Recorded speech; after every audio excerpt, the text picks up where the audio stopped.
Okay. And I improved Heal. very quickly. Like how quickly? Within a month, so on the way down, I had to be in a wheelchair. I had to be pushed everywhere. Wow. I needed like full care. Mm-hmm. To a month later, I was hosting Easter. Wow. Cleaning up, able to get on a plane by myself. Really?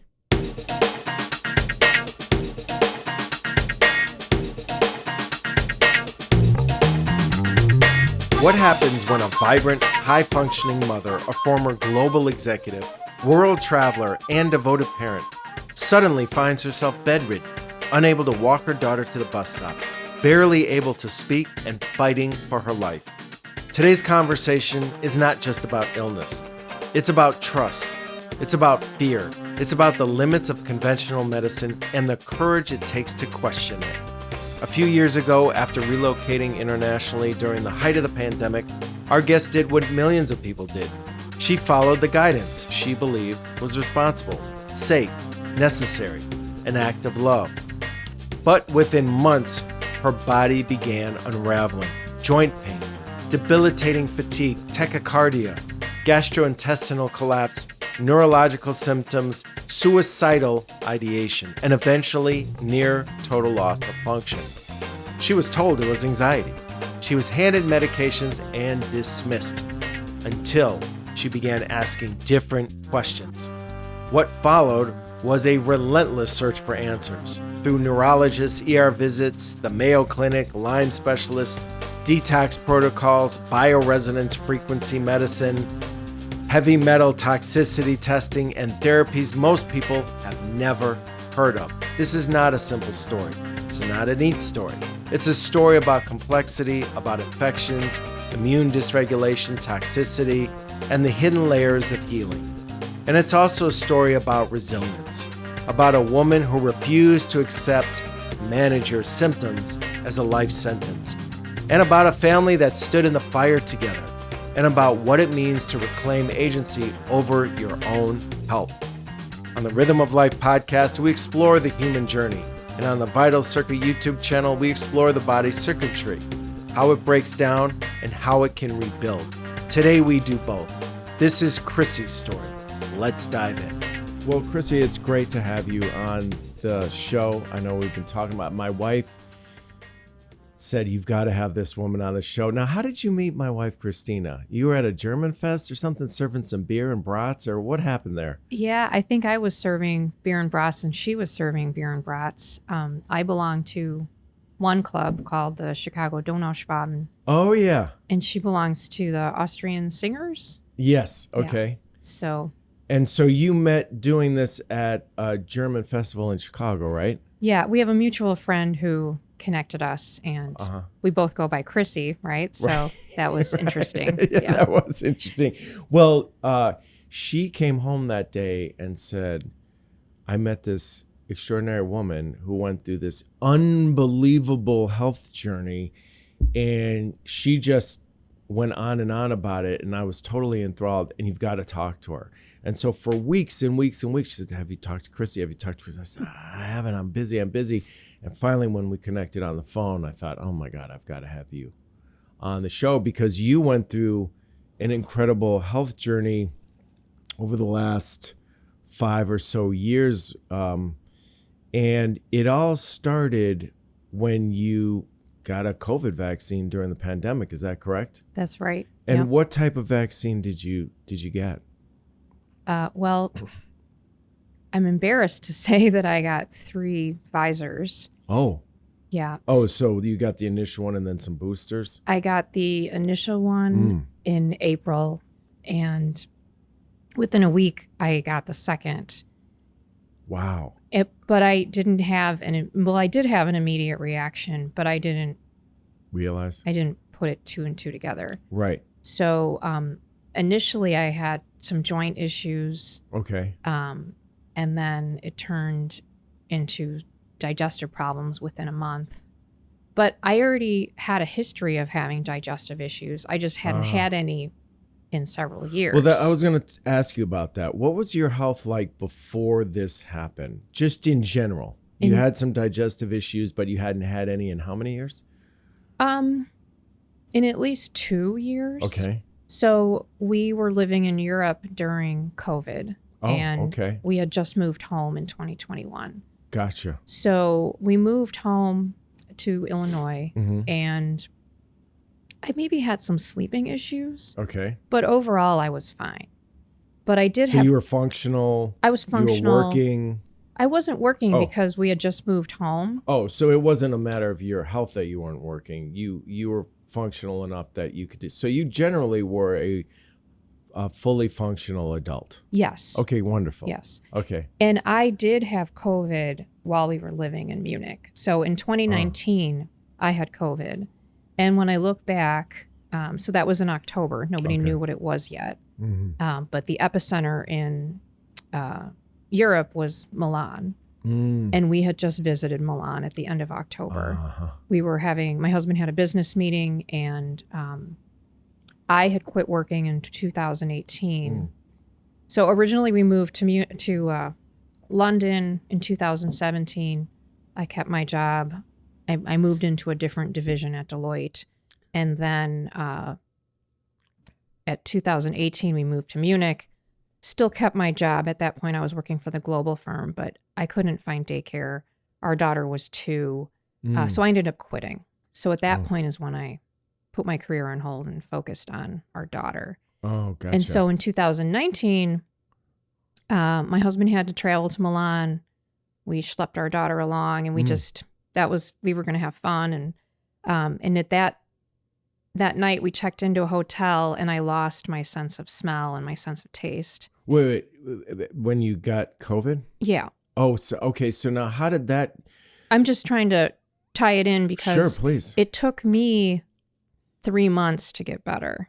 From COVID? From COVID. Okay. It took my daughter maybe, I don't know, 2 days she was sick. Okay. My husband was maybe sick for a week and a half. So I just want to make clear, so it took you 3 months to get better from COVID, and this was before the vaccine? Correct. Okay. So were you able to bounce back after 3 months and be your normal self again? I was for the most part. Okay. But I just recently I thought about, okay, it took me so much longer, so something wasn't right with my immune system. Okay. That I'm just, kind of putting the pieces together. Yeah. And then how long after that did you actually decide to get the vaccine? How did you decide which one to get? And if you could just kind of walk me through the initial signs. I know you were starting to, but if you could elaborate on that. So in Germany, they really, I don't want to say brainwashed us, but that's what they did. They showed people dying left and right. And I have to admit, I did not watch a whole lot of news, but when I did, that was what I was watching. I didn't hear any of the alternatives of, this isn't being tested the way it needs to be tested. I didn't hear anything about the trials and people dying in the trials or having severe... the trials for the vaccines. Yeah. Oh, okay. Yeah. The safety trials. I didn't hear anything negative about anything. I just heard safe and effective. That's all I heard. And we all did. You weren't alone. Well, but I'm hearing now, all these people were trying to say things in 2020. I mean, I guess I was living under a rock, but... Well, there was also a lot of specific... what's the word? Suppression and censorship. Yeah. That's the word I'm looking for. Well, and so when we moved home, so we had a lot going on, right? It was a stressful time. We moved internationally during a pandemic. And I definitely lived in a state of fear. So when they made these vaccines available, I mean, even the Pope said to get the vaccine is an act of love. And you're Catholic. And I'm Catholic. Okay. So you're listening to the Pope. So. Okay. Yeah. I mean, I'm embarrassed. I'm embarrassed by all of it because Why? Because I fell for it. And, and then the people saying like, if you don't get a vaccine, you shouldn't be allowed to travel. You shouldn't be allowed to do this. You shouldn't be allowed to do that. If you want to save your parents, get a vaccine. And I was one of the first people to try to get the vaccine for my parents. Oh. That too. I mean, I feel guilt for trying to push that on them.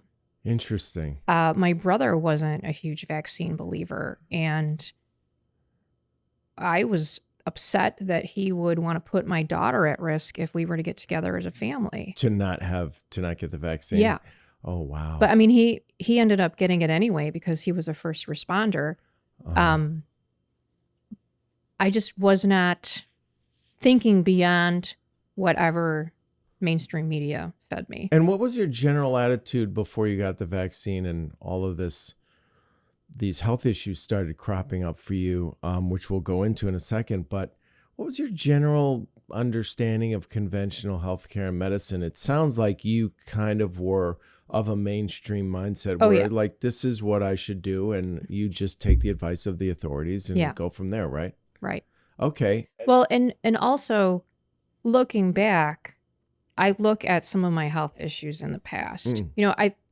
Was I fine and functional? Yeah. I mean, I had a high stress job for over 20 years. Okay. I did well, got to work every day, functioned, but I did have fertility issues. I did have fatigue. Okay. When we moved to London, my husband and I were joking the other day about how, like, there was one specific incident when I felt my leg buzzing in the bed. And I said, there's got to be a phone. There's like something's underneath here that's buzzing. And then we figured out it was actually my leg. Oh. Because he's like, well, touch it with this leg. And I'm like, it's not there. Because we took the bed apart looking for a phone or a toy or something that must be buzzing. And there was nothing. And now I know that was actually a sign of Lyme disease. Oh my gosh. Wow. Yeah. So, okay. So let's go back to what did you start to notice? Could you come back to what did you start noticing when you took the first vaccine, and then how did that story unravel? Because at first you didn't put two and two together. Could you walk us through that process and where you initially didn't figure it out and then you started to figure it out and you started to put two and two together? Could you walk us through that story? So it was mid to end of April where I got the first two. What year? 2021. Got it. Okay. And then shortly thereafter, like within a week or so, I started having a lot of joint pain. Okay. And then my right elbow. So I started going to the doctor for my right elbow. I couldn't really move it. Oh. And then by July, and they put me on prednisone, and What is that? It's a steroid. Okay. It was awful. Okay. And I couldn't handle it. And then what did it make you feel like? It made me feel awful. Horrible headache. I think the headache was so bad. I took it, like one dose of it, and that was it. Didn't take any more. Oh, wow. Yeah. Okay. So almost like a migraine, it sounds like. Yeah. Debilitating. It was debilitating. Have you ever had headaches like that before? No, I'm not. I don't typically get headaches. Oh, okay. Well, except since then, I've always had a headache. Oh, wow. The headache and like neck issues. I mean, I shouldn't say I never had neck issues, but I didn't often get headaches. But I've had neck issues probably since I was in my early 30s. Oh, okay. Just, it hurts, like the back of my neck. So with respect to the vaccine, how did the symptoms, what other things happened, and how did you start to piece together that maybe this was the culprit here? So in July, I think it was around July, I started having a lot of abdominal pain. And I started having specifically pain in my stomach that was later diagnosed as gastritis. Okay. I had an endoscopy done. But first I had an MRI. Is that where they look in the gut and they check go it out? Through your mouth and go in like that. So I had like specialty gastroenterology people helping me. I started with my primary care physician. And then I also wasn't sleeping. And this doctor basically said, I have all this anxiety. You know, it was always anxiety. Well, I ended up with so much pain that I would go to the ER, and then of course it was anxiety. And then I started having the heart racing. Oh, wow. And okay. So that's called tachycardia.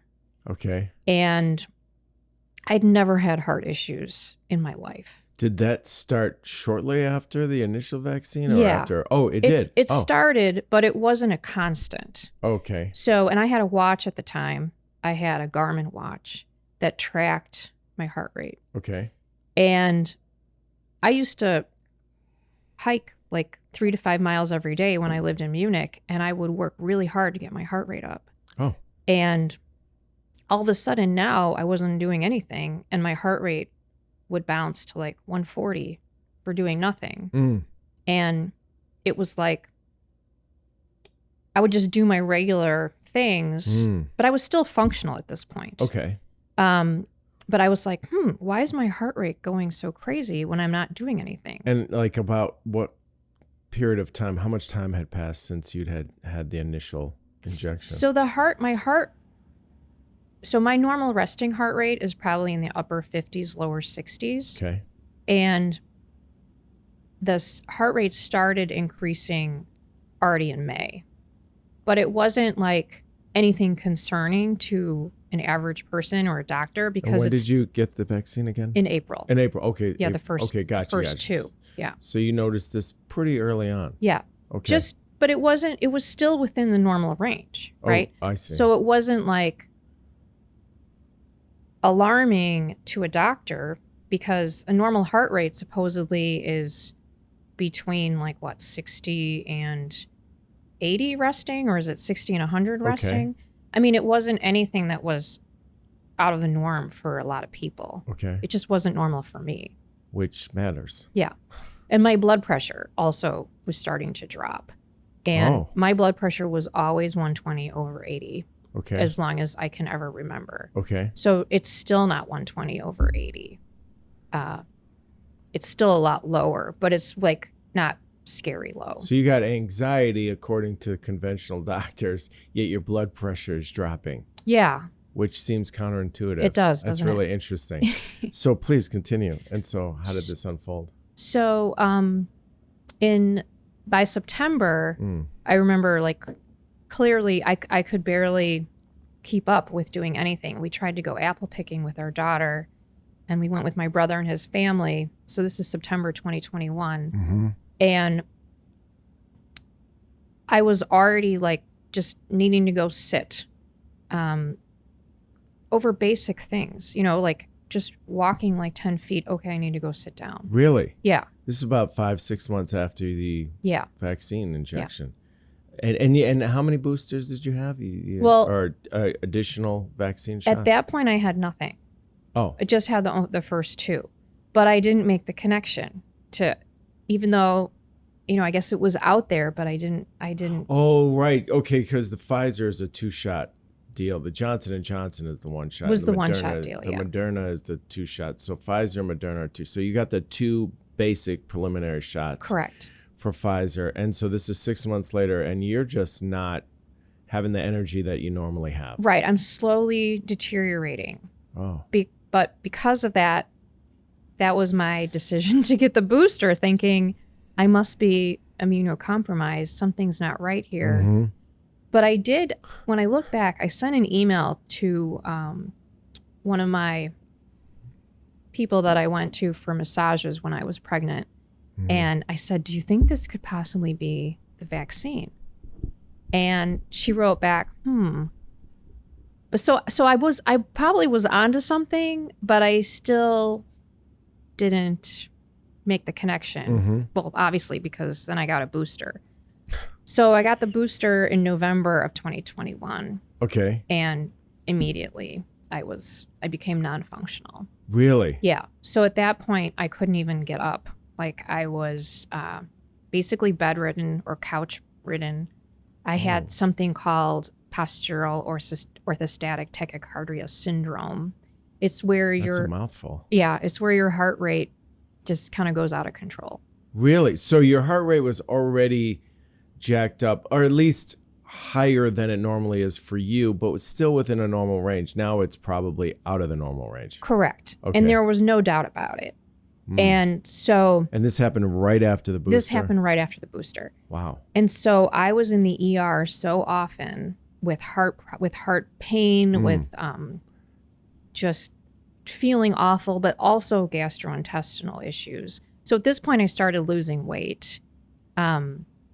So this ER doctor felt so bad for me, I got in to see an autonomic specialist. So what does that mean? That's a neurologist who specializes in the autonomic nervous system. So your heart rate, your breathing, so your digestion. automatic type of functions? Yeah. I see. Autonomic. Yeah, okay. And it's called the autonomic nervous system. You sound like you're a professional healthcare no, practitioner. I'm not. Well, it's the thing that I'm noting is just how astute you've probably become as a result of this experience. Am I onto something here? Well, I mean, you probably know a hell of a lot more than you did previous to this. Is that safe to say? I mean, I think that's putting it mildly. I don't believe in any traditional medicine anymore for the most part. So, I mean, yes, there is an autonomic nervous system. There's no disputing that. But the way doctors think things work is just... It didn't take a rocket scientist to figure out what was going on with me. But I had my testing sent to Mayo, and you'd think that they would do exhaustive testing to figure out what was going on with me. Okay. The Mayo Clinic you're speaking of. Yeah, Mayo Clinic. I mean, it is dependent on what the doctor orders, right? But I had all this testing done, and like everything came back negative. So like there was one test, it was like, thyroid antibodies, it was Lyme disease, certain genetic markers like MTHFR. All these things came back with like the list and then just negative, but no details. So with all of these tests, it's not like a all or nothing.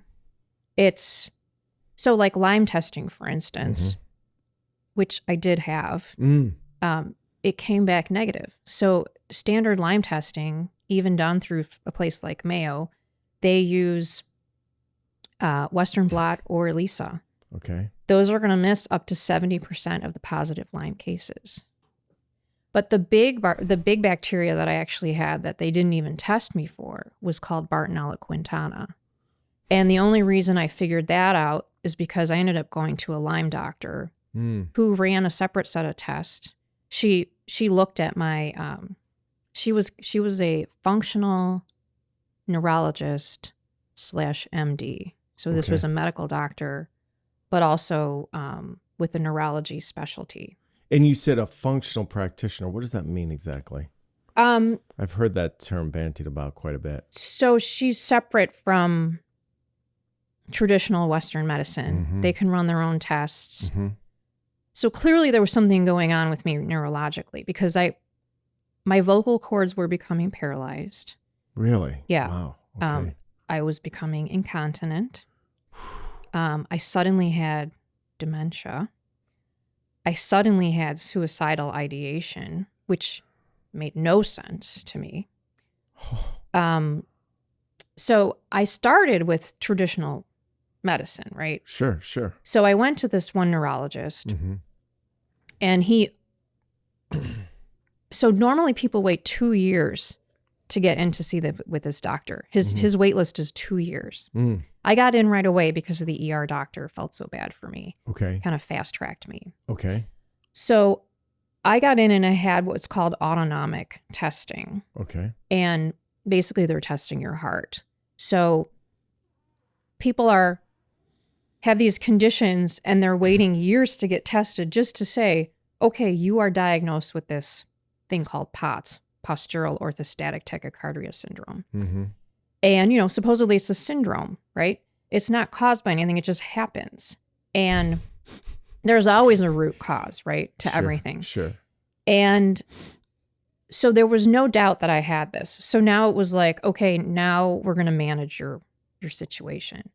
So the way they managed it was first they just tried giving me, was it fludrocortisone, which is a steroid to get your blood pressure up. Okay. And so the job of a steroid is to dampen the immune response, right?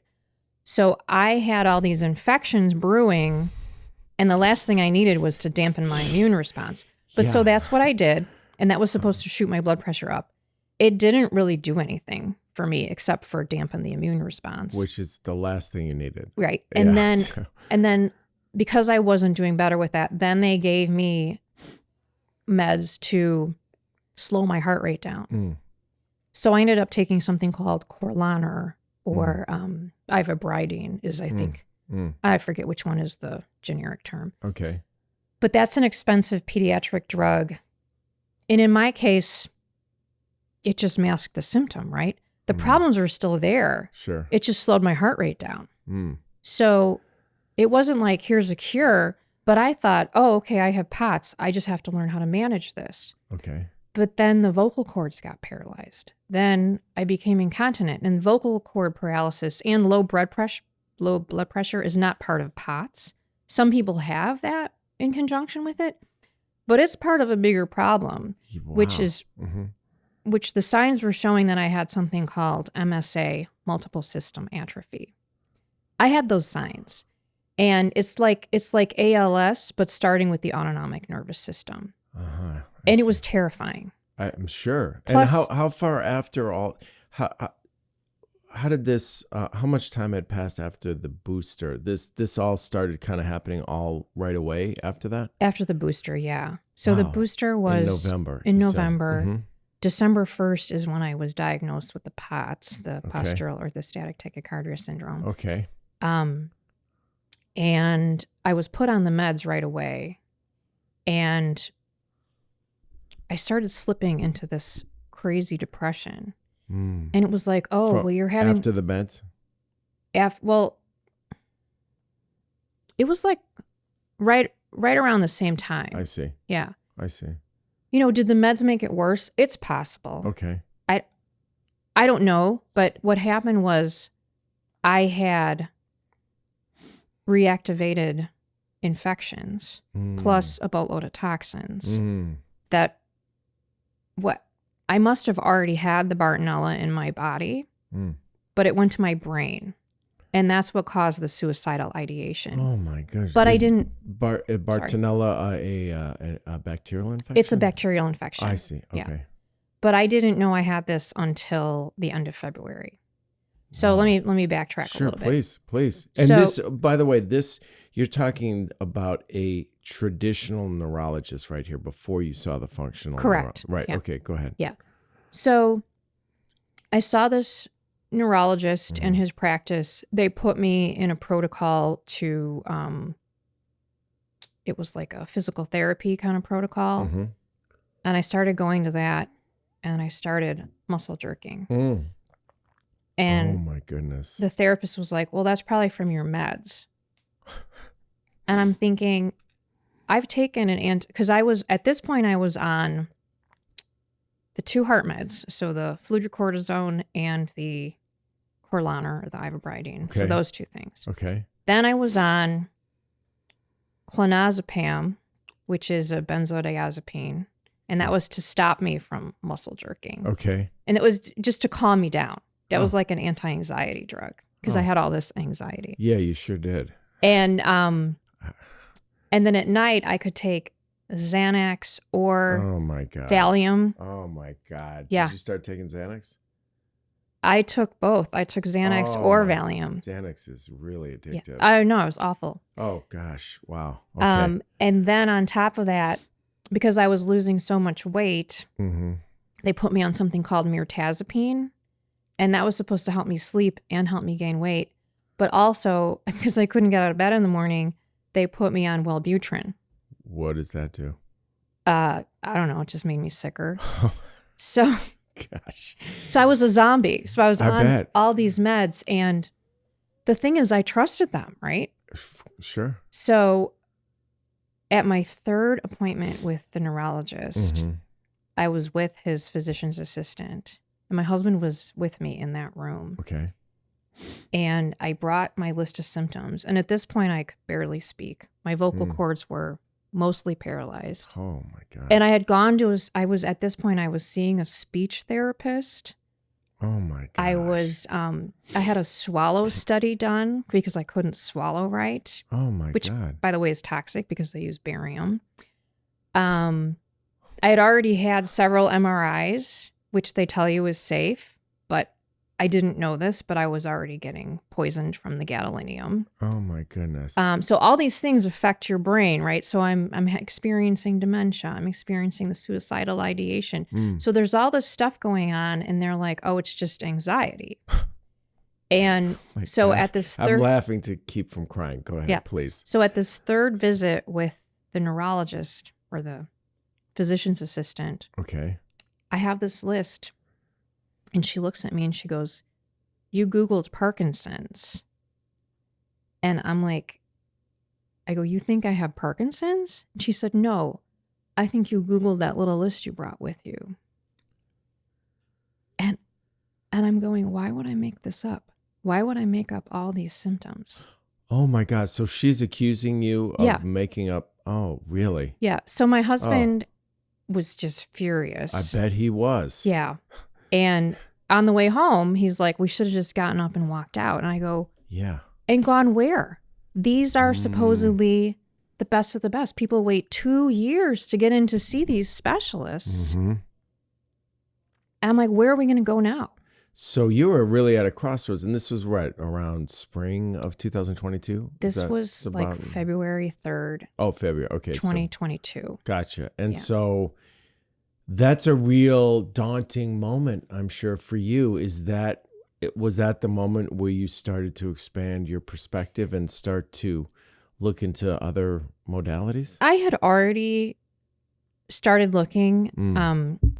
I already had the appointment with the functional neurologist because I knew in my heart, I knew there was something going on. Sure. And I did not accept it. Okay. But that moment with the physician's assistant was probably my lowest moment because I trusted her, right? And one of the things in that visit that she did too, she asked me, what did I want? And I said, she goes, "What would make you happy?" And I said, "I'd like to be able to get out of bed and make my daughter breakfast in the morning and get her on the school bus." And she said, "No, what do you want for you? What would make you happy for you?" You just answered that. And I said, "I want to take care of my family." Uh-huh. And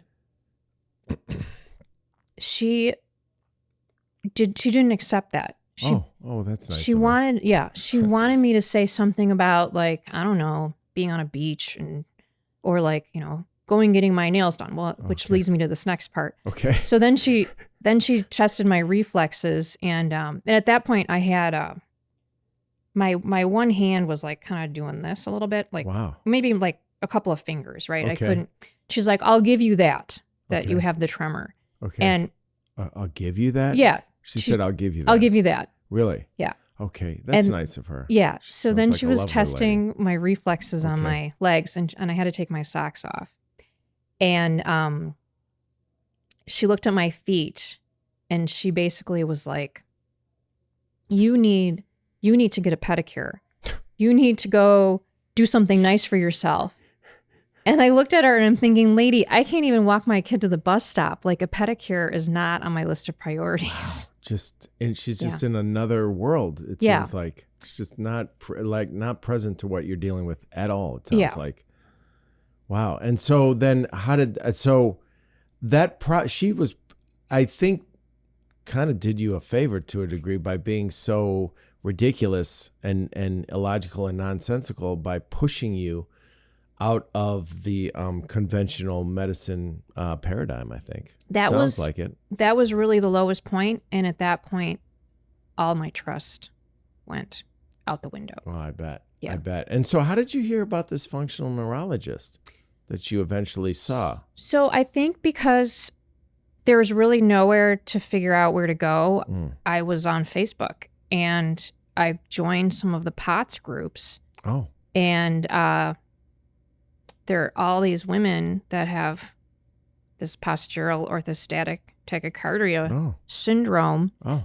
And they're being told that the only way to manage this is by taking heart meds or like take salt to put your blood pressure up. Oh, okay. But salt capsules are not the same as like taking salt that has minerals in it.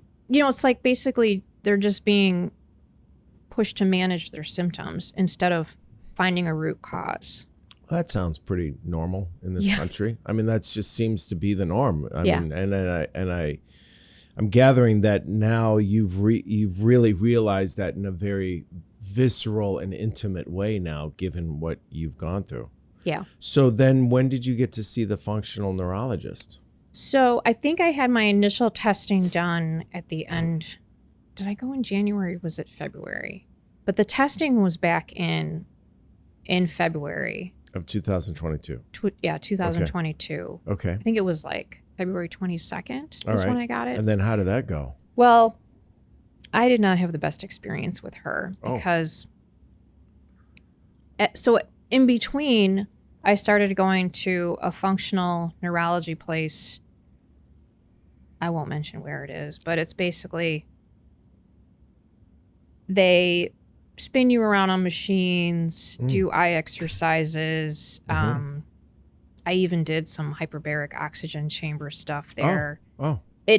None of it helped me. I don't think it was the right order. I see. And I was too sick when I went there. I see. It was just dumping loads of money out the window that I was grasping at straws, right? I was going anywhere where I thought they could help me. And my parents actually drove me to that place. And it's funny because my parents were front and center for what happened to me. And at that point, we knew it was the vaccine. Oh, when did that crystallize for you? Like right around there? After the third. I mean, there was no question. After the booster. After the booster. There within was no question. A few days, there was no question that something neurologically happened to me. I see. Yet my father got a 5th booster in June of this last year.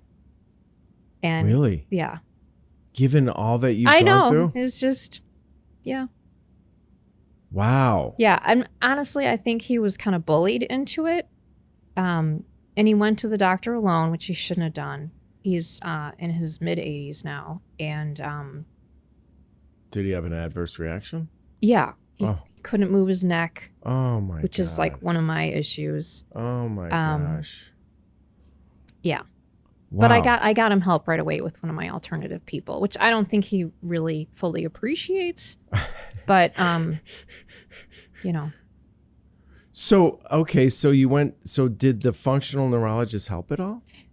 So there were several functional neurologists. There was one in Barrington who was very helpful. Okay. There was one in this other place where I was spun around on machines. They helped me get on the right track. And then there was the Lyme doctor in the city. So they're all like neurology people. Oh, I see. But the one in the city was an MD also. Okay. So when my testing came back, I got an email from that place that said, your testing is back. We'll talk about our next steps at our next meeting in May. Okay. So I thought they didn't find anything, right? Oh. So I sent my results to these 2 other people saying, like, can you help me go through this? And the only thing that we saw through the testing was Bartonella quintana positive. Oh, this. And it was like bolded, right? Okay. But these other doctors they're more like chiropractors, weren't really familiar with all this testing, right? Mm-hmm. So, but they did agree with me that it's like, okay, it looks like you have an infection. Okay.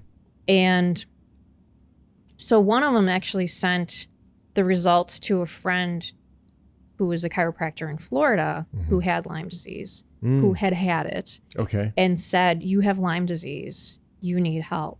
You need help sooner rather than later. And just to backtrack a little bit, what exactly is Lyme disease, and do you feel that you contracted this as a direct result of the vaccine, or that had something to do with it, or was this not related in your mind? I think what happened was, I think a lot of people have Lyme disease and they don't realize it. I see. Okay. And I think a robust immune system can handle it and knock it out. I see. And so because your immune system, please correct me if I'm wrong, was compromised because of the vaccine, Correct. then this reared its ugly head. Yeah. I see. Yeah. Oh, wow. Yeah. Okay. I think I had a history of digestive problems that were probably from the Bartonella quintana that I had had in my system my whole life. I see. But it was managed. I see. And then after the vaccine, well, the vaccine also loaded me up with a certain number of toxins that directly, you look at formaldehyde, PEG, then you got the spike protein that's like constantly replicating in some people. It is for me. And then the graphene oxide that they stick in there too. So there are a number of things. And then, do I have the SV40 promoter? I don't know. I would love to be able to get tested on that to see if they can find that in there. What is that exactly? So it's they're finding it in the vials of some of the vaccines, and it's the SV40 promoter is something that disables the P53 gene. That is your like natural cancer fighting gene. Oh, is this why some people speculate that will be the turbo cancers? Turbo cancers, yeah. Is that the reason? I think so. I don't know all the science behind it. I just know that that's what they're finding. Sounds like you are actually learning and understanding more science than most traditionally medically trained doctors in this country, to be honest with you. But go ahead. Or they'll tell you that I'm full of misinformation. Of course. Yeah. Yeah. So now you did you find any? So some of the functional doctors were helping to a degree. You now know you have Lyme disease. So what happened moving forward from there? So with the Lyme disease, it's not ever just one thing. And I didn't know that. And what does Lyme disease do exactly? It affects people in different ways. Okay. So a lot of times it's the joint pain. A lot of people have what's called fibromyalgia. Oh, yeah, sure. That's very debilitating and difficult to deal with, right? So what I first found was the Bartonella quintana. So Bartonella has its own set of symptoms. I see. It can be associated with schizophrenia, bipolar, suicidal ideation if it goes to the brain.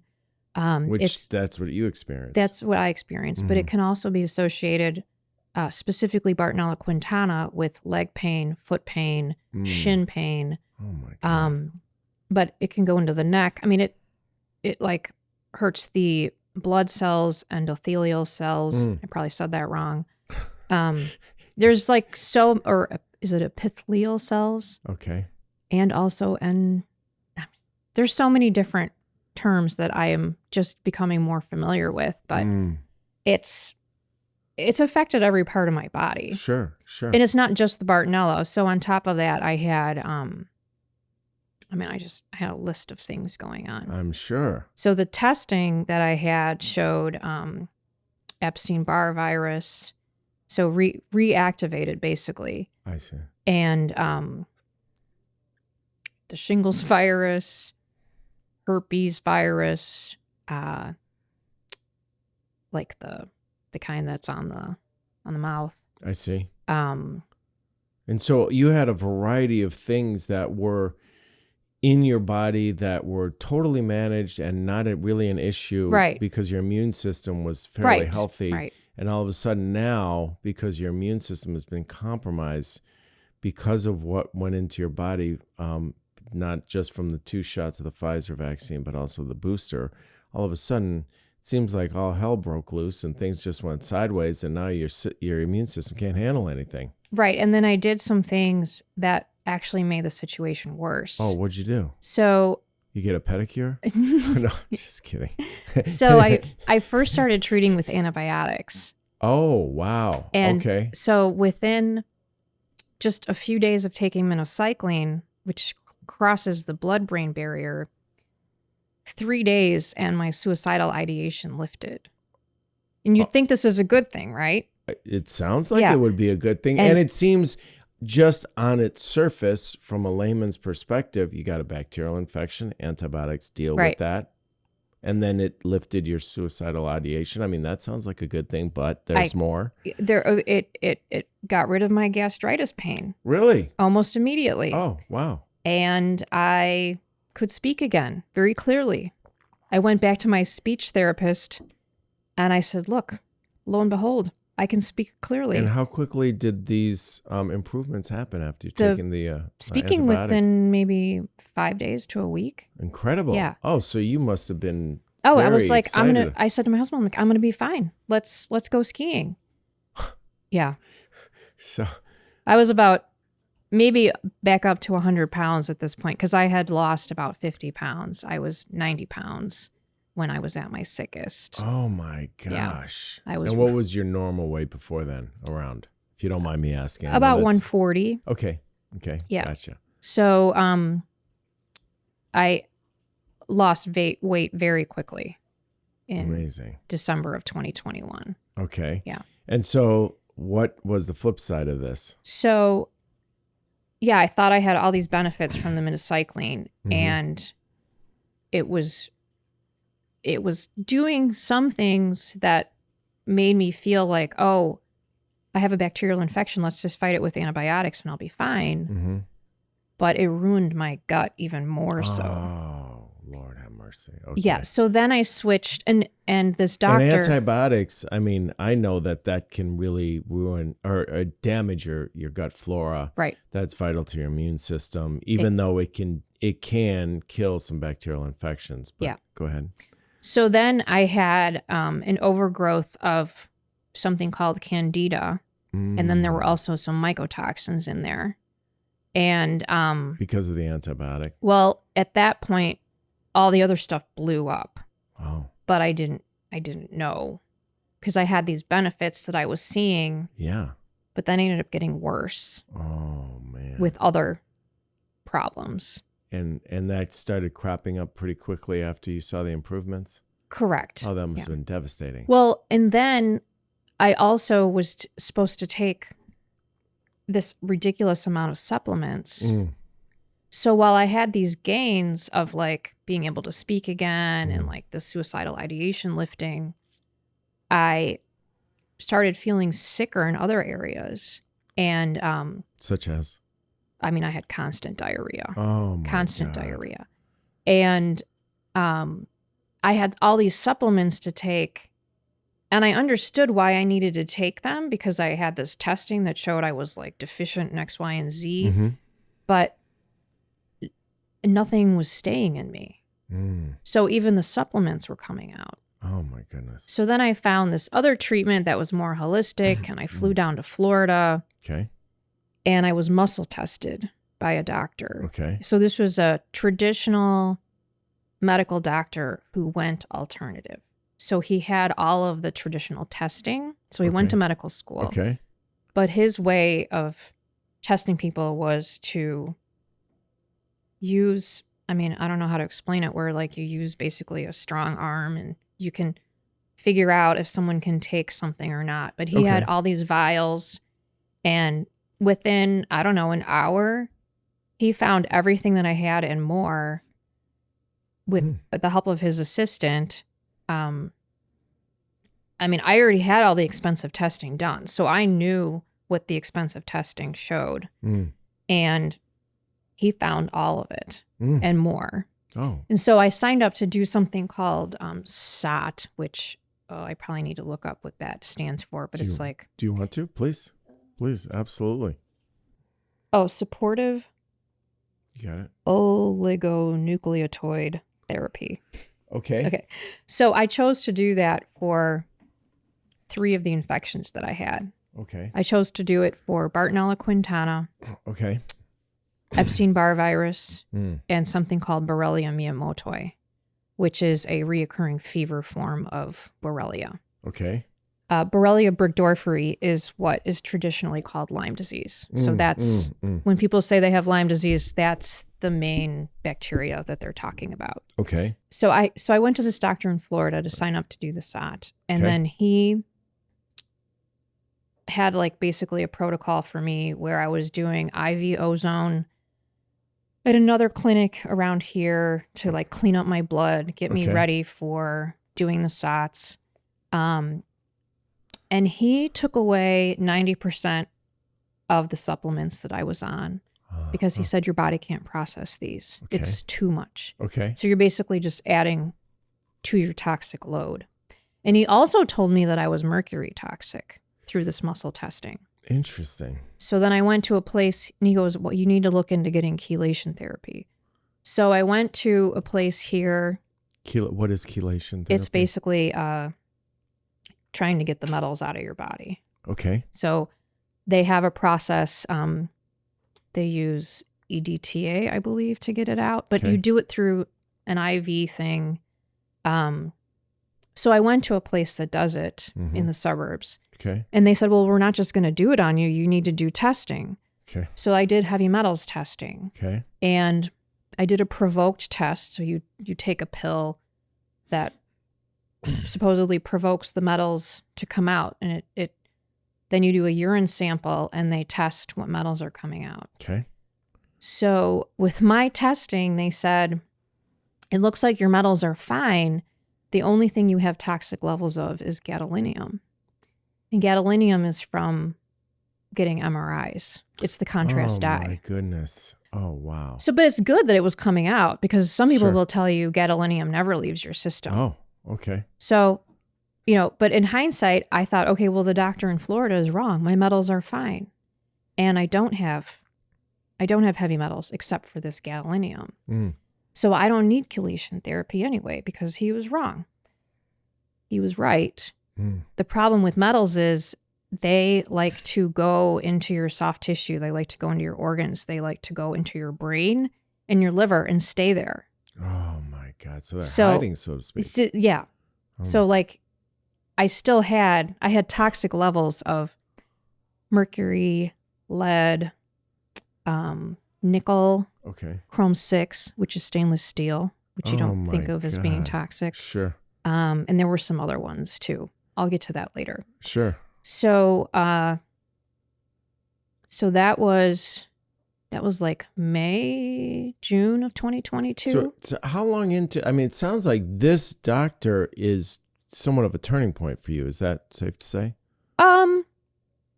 He is and he wasn't because it was in Florida, so it wasn't very convenient. There's I see. another doctor that was even more of a turning point, but I was on the right track with him. Right. If I would have stayed with him, I think it would have been a good thing. Okay. But I also think chelation therapy would have been too hard on my body. I see. So I'm glad I also couldn't do that at the time. Oh, gotcha. So then what, did you start seeing a practitioner closer to you? So I had to get my body ready to do this stuff called SOT. So I ended up doing that in August, September, and October of 2022. Okay. Meanwhile, I started going to another place in between just to get some kind of relief. Sure. And I went to a place to do bioresonance.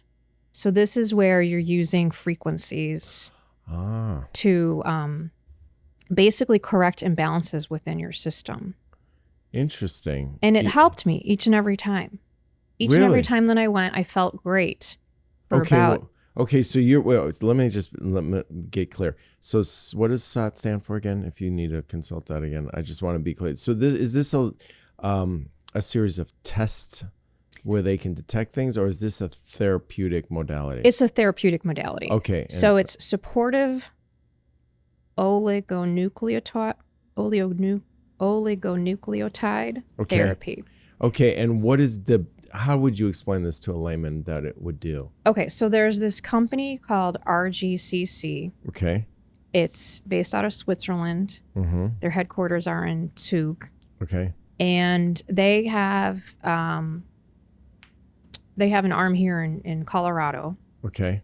And they do this therapy for various strains of Lyme. Okay. They do it for some viruses. Okay. Other bacteria. What is it like? Do they inject things in you? Do they make you move your body? What do they do? They also do it for cancer. Okay. So they'll take a sample from you.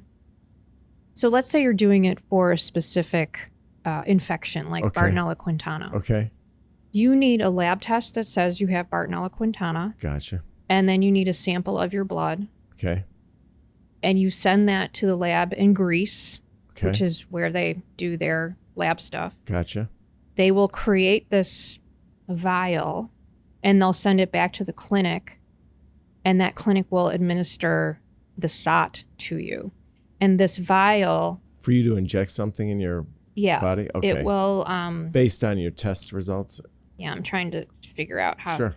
Let's see. This breakthrough therapy utilizes short DNA and RNA segments to block the expression of critical segments of genes needed for certain microbes to survive and replicate. Mm-hmm. Okay. Yeah. So I did that for 3 infections. I think it helped bring my load of Bartonella down. Okay. Quite a bit. I think it helped very much so with the Borrelia miyamotoi, because I used to have reoccurring fevers all the time, and those completely went away. Wow. I don't think it did much for the Epstein-Barr virus, but that's common. People often need 2 or 3 SOTs for the Epstein-Barr virus. So the first go around with the SOTs helped. Well, honestly, I didn't even know, because there wasn't enough time to give it all a shot. Okay. But the big one that I did not do with the SOT was the Borrelia burgdorferi. Oh. And that's the Lyme one. I see. Yeah. So I had this plan, and I trusted the wrong doctor because I was trying to find all this other stuff to just... Oh, well, here's what happened, because I started telling you about the bioresonance, right? Sure. Yeah. So I went to this place, and I was going twice a week. Okay. And I was getting relief. And so with the bioresonance. Yeah. So what is that like? They test you and they find, what do you have going on? Okay. And then they put you in a room and they connect you with basically frequency machines. And so are you listening to sounds, or are they it's more like you're some of it you felt, some of it you didn't feel. I didn't feel most of it, to be honest. Oh, okay. But that they had things touching the body. Oh, I see. And then it was like sending the frequencies to the body. Like, is it like an electrical impulse or something like that, or is it a sound? Yeah, I mean, it was more like electrical impulses, but it wasn't like.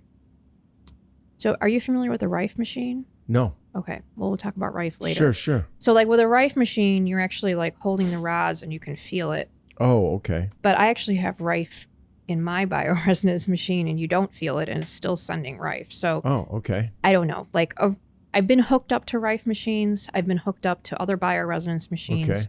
I've been hooked up to a number of different machines. Okay. Some you can feel, and some you can't.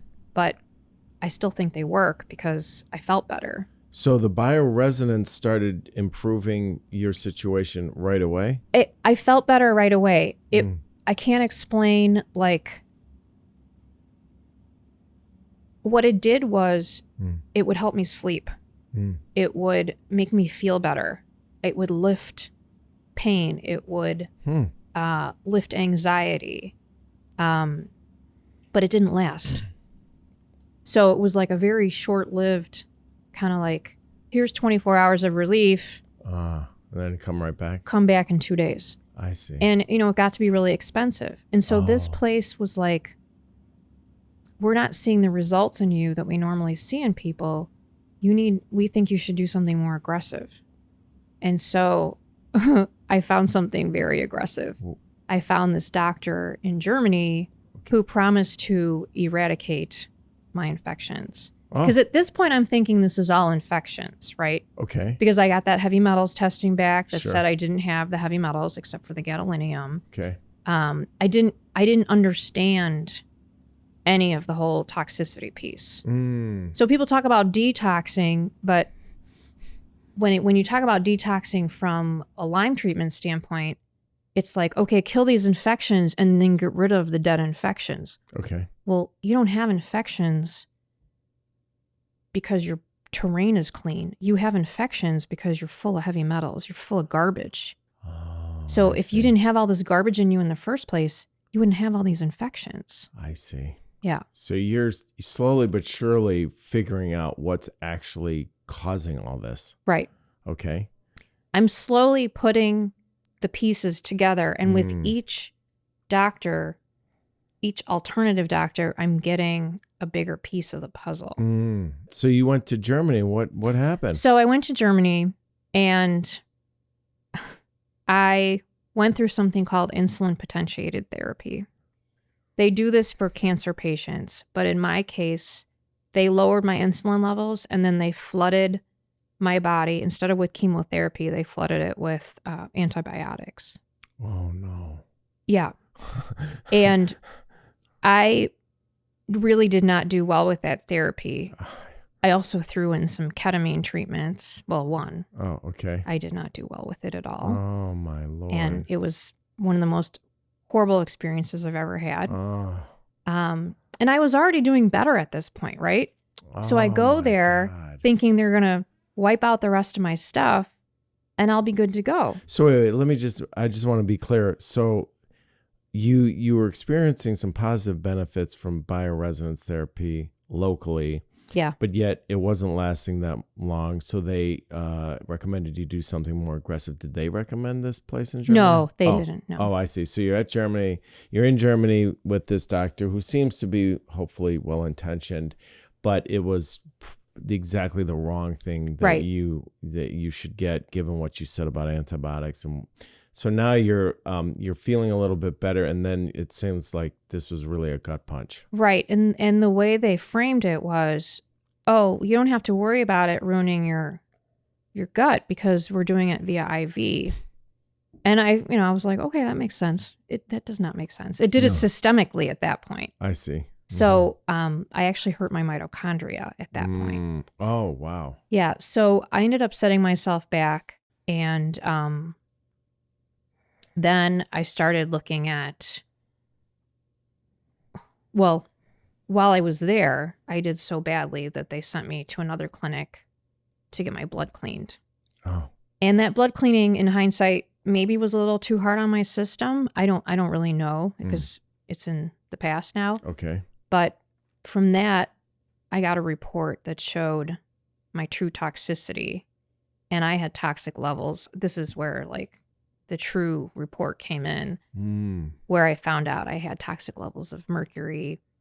So all these heavy metals that I originally thought I didn't have. I see. But also benzene, which is from using a gas stove, gas heat, gas fireplace, formaldehyde, PEG, plastics. Oh my goodness. Pesticides, herbicides. So this was about mid 2022, somewhere in there, and you're still in Germany, and this was where this doctor sent you. And even though it was difficult on your system, getting your blood cleaned, it really kind of gave you the information that you really needed to get. Right. So this was, so I was home December 2022. Okay. And this was in December of 2022 that I got that report. Wow. So now, was this a turning point? It was just one more piece of the puzzle in terms of, Gotcha. Okay,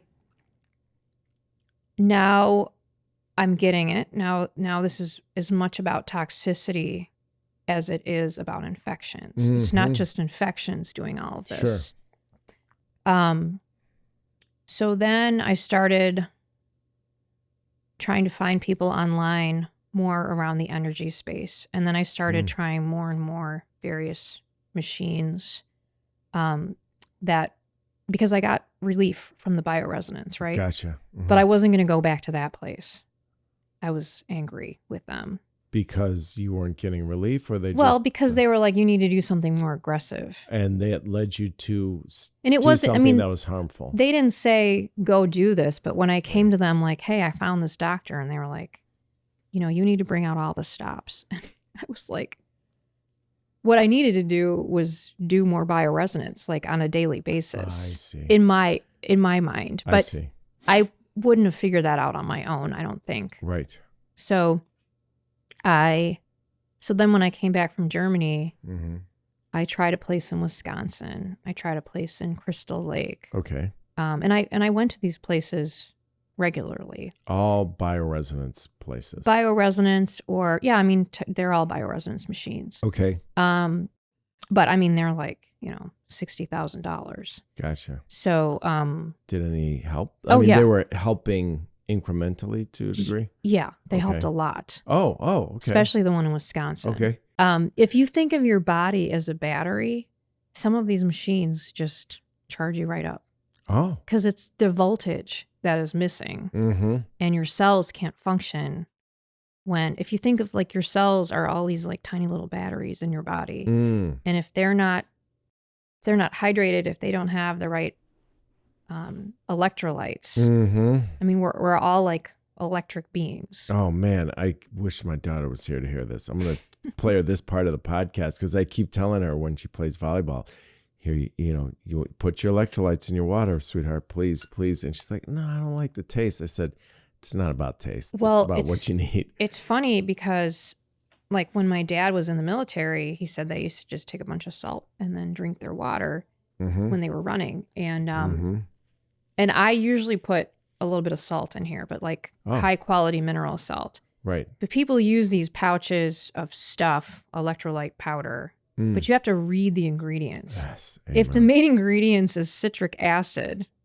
you're basically using a mold derived product that is keeping it. That's the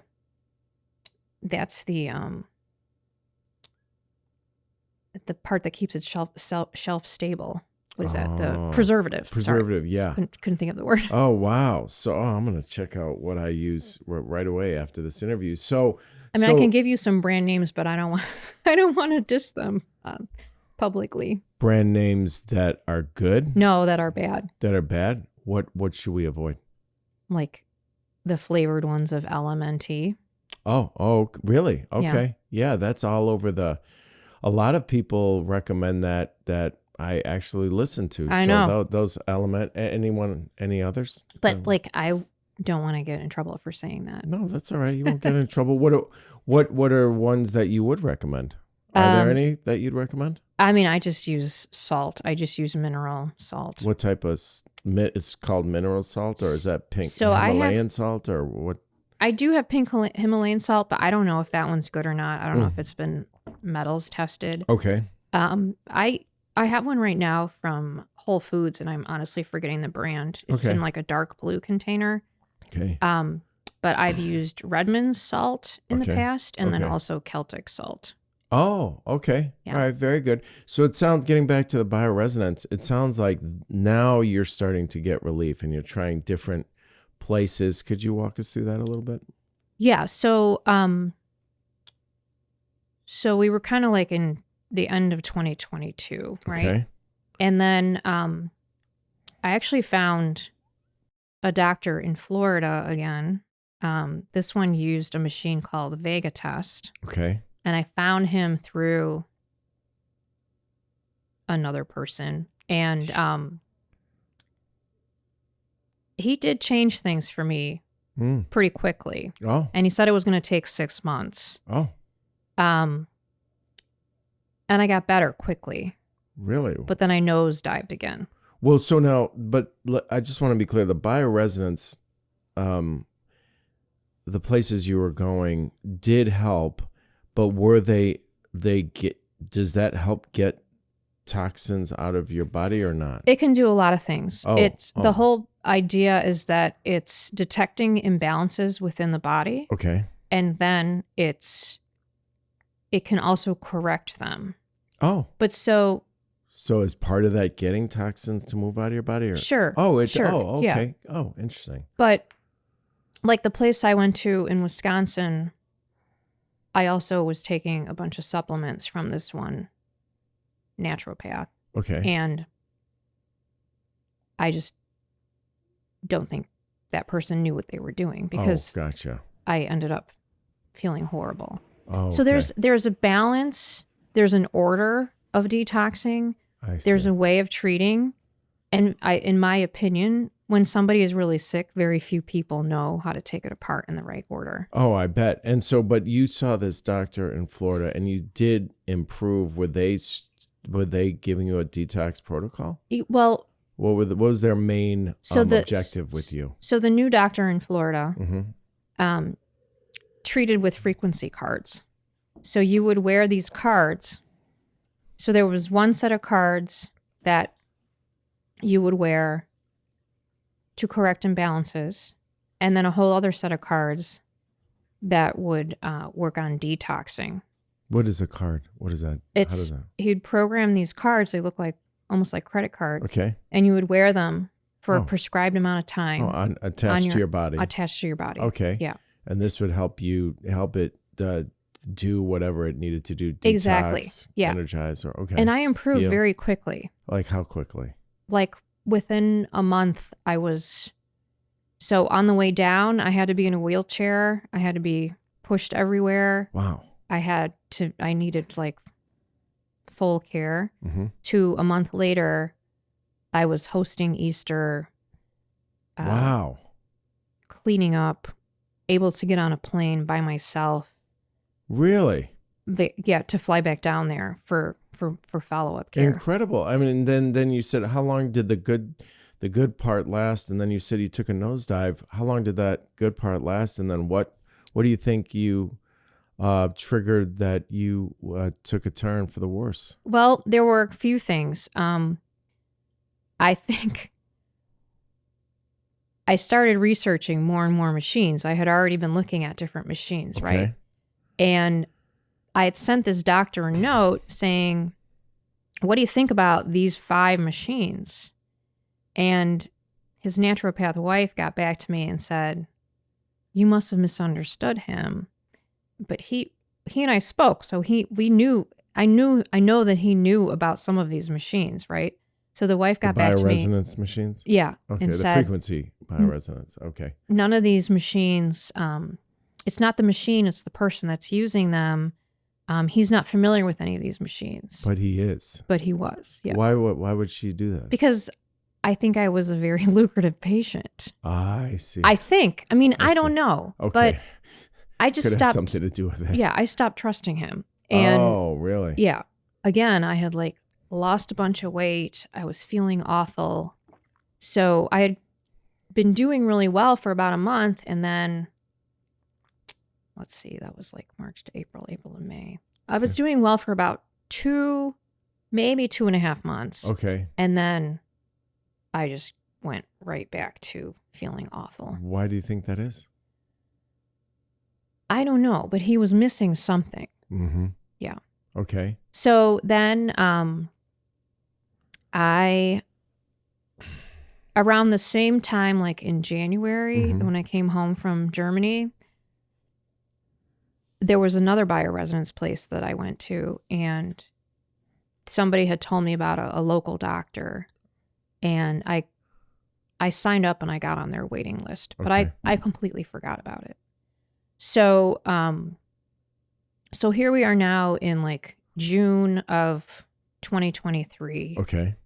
And I was super skinny again, just feeling awful. I think I had COVID and a form of E. coli. Oh my God. And I ended up in the ER in Lake Forest. Wow. And I'll never forget this because all I needed was fluids.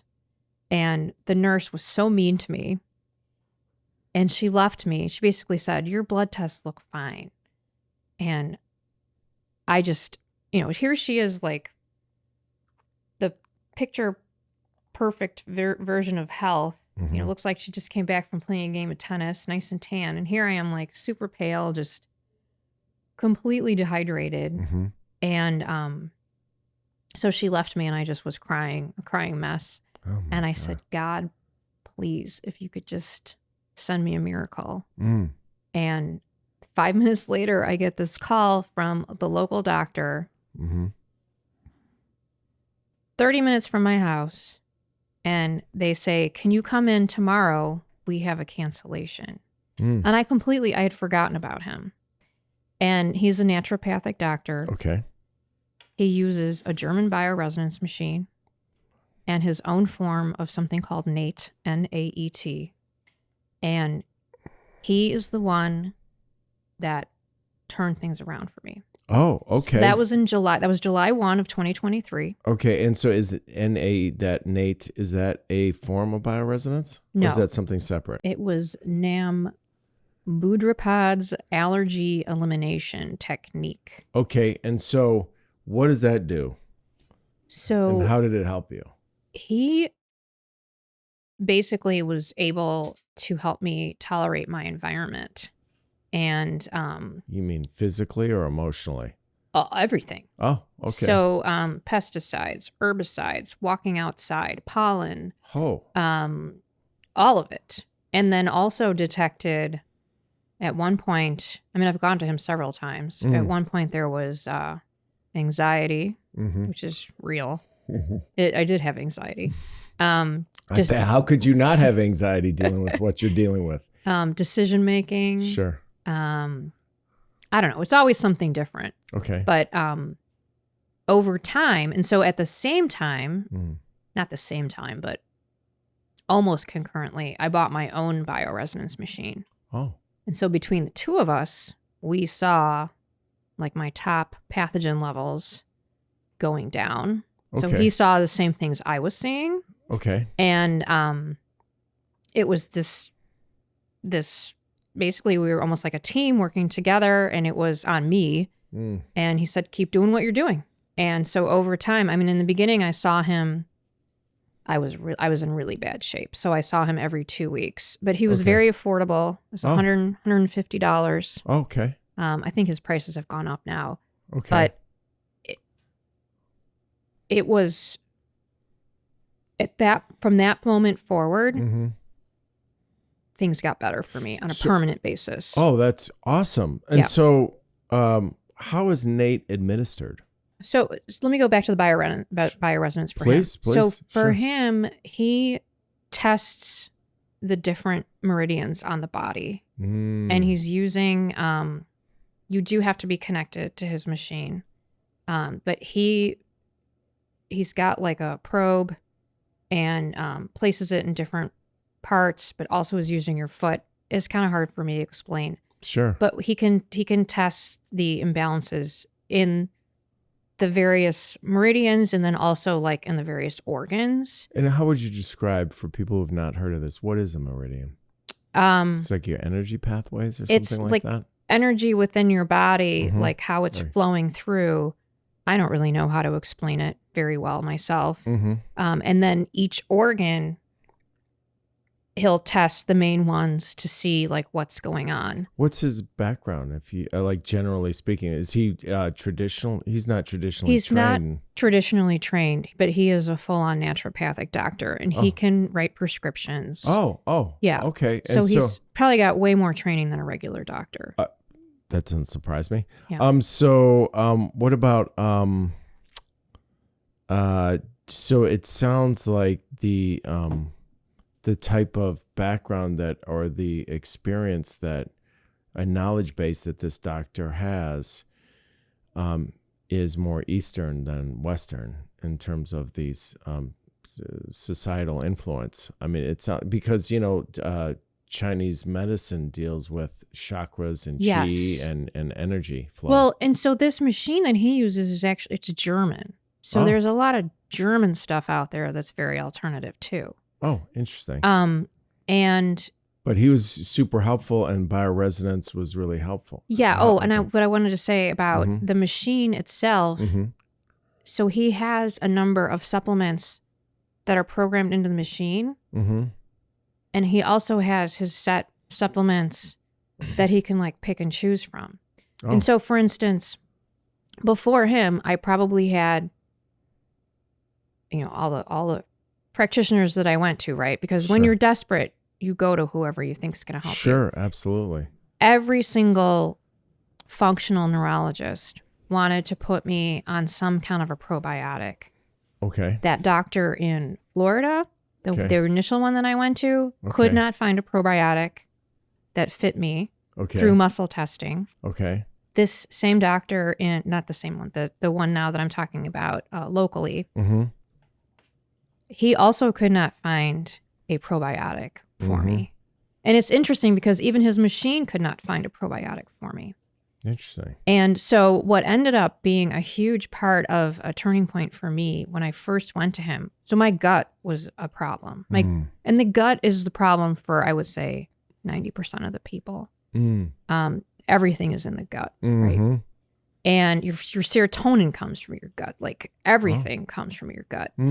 And mine had severe dysbiosis. And the first supplement that really helped me was something called Ion Gut Support. And it's minerals. It's not even using probiotics. So all these other, quote, doctors that wanted to give me probiotics, if you're putting in the wrong strain of something, it's just adding more stress to your body. Wait a second. So, and thank you for that. So,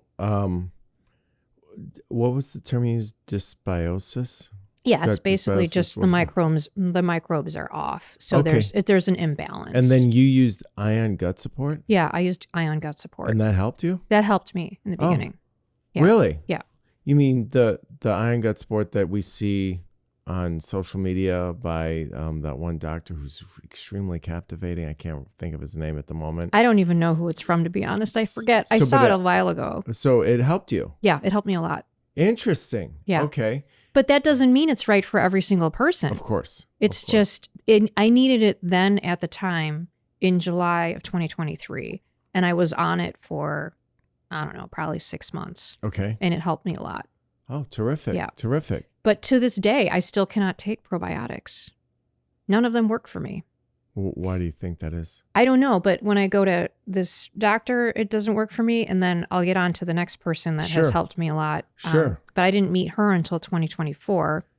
And she is a physical therapist. Okay. But she also has training from some of the same training that this other doctor. So they both have been trained by a German doctor named Dietrich Klinghardt. Okay. And it's his teachings. So he has this methodology called ART. Okay. Autonomic response testing. Okay. And it's like muscle testing, but on steroids. It is such a refined process, and it will figure out, like, okay, here you have this sick person. What is most critical at this stage with this person? Okay.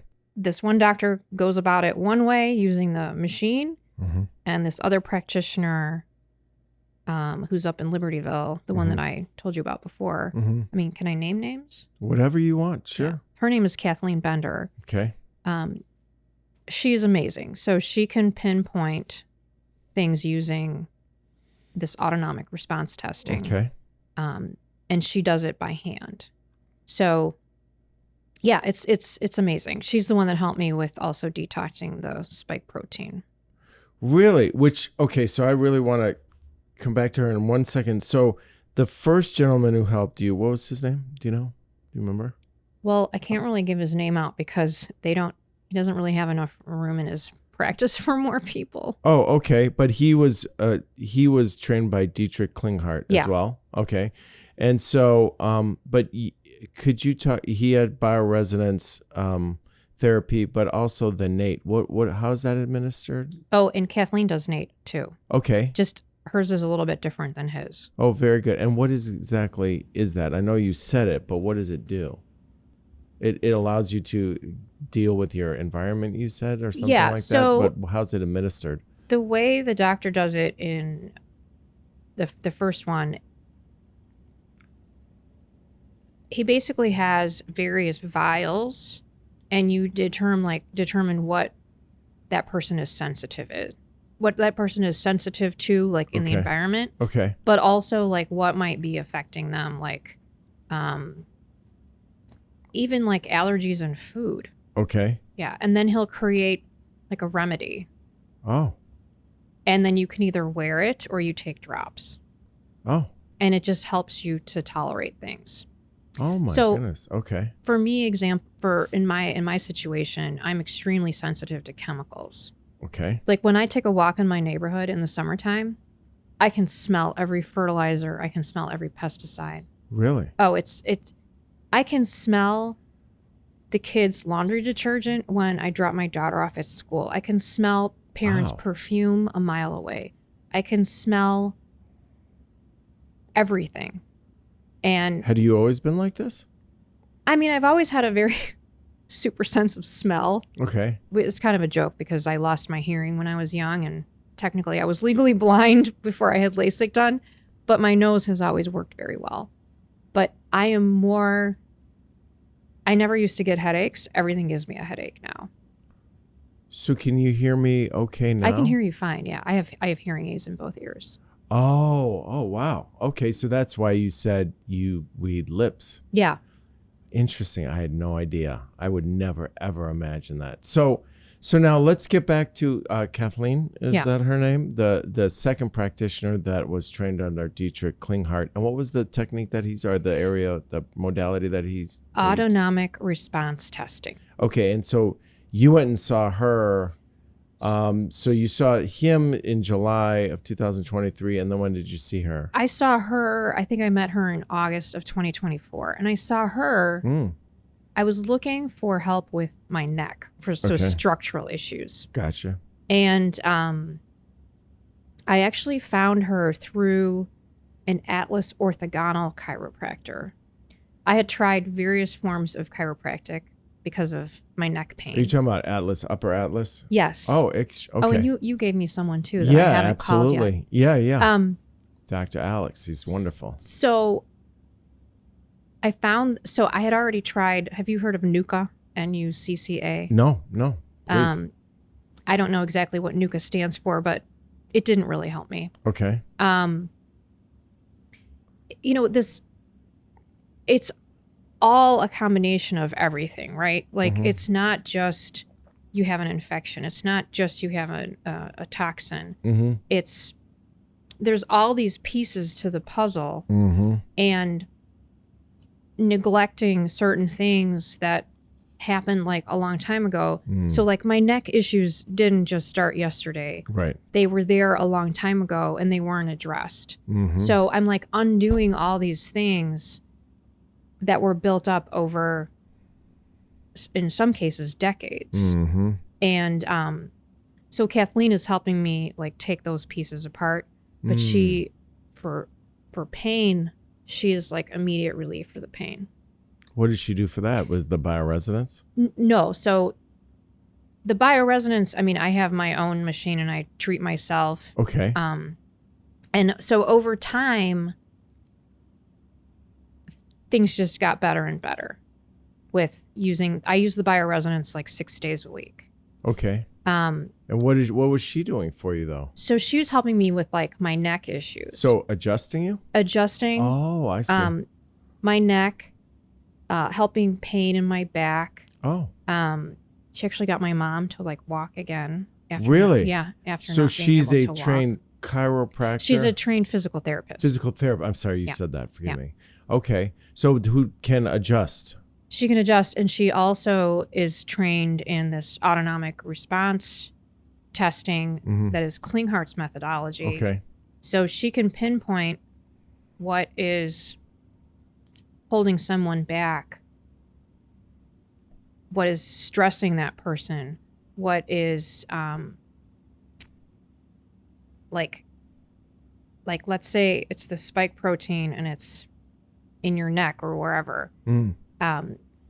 She has ways of figuring that out and then helping people detox correctly. Well, a couple of things I want to ask you about regarding that. Number one, you mentioned the spike protein, and I've heard this over and over again about how the mRNA vaccines actually tell the body to keep creating spike protein. And is that true in your case? Is that what you think is happening? I mean, it was true. Is it still true? I don't know. I haven't done a blood test recently. I see. So the last time I did one, gosh, when was it? So I did 2 tests through that Dr. Peter McCullough lab stuff. Peter McCullough. Yeah.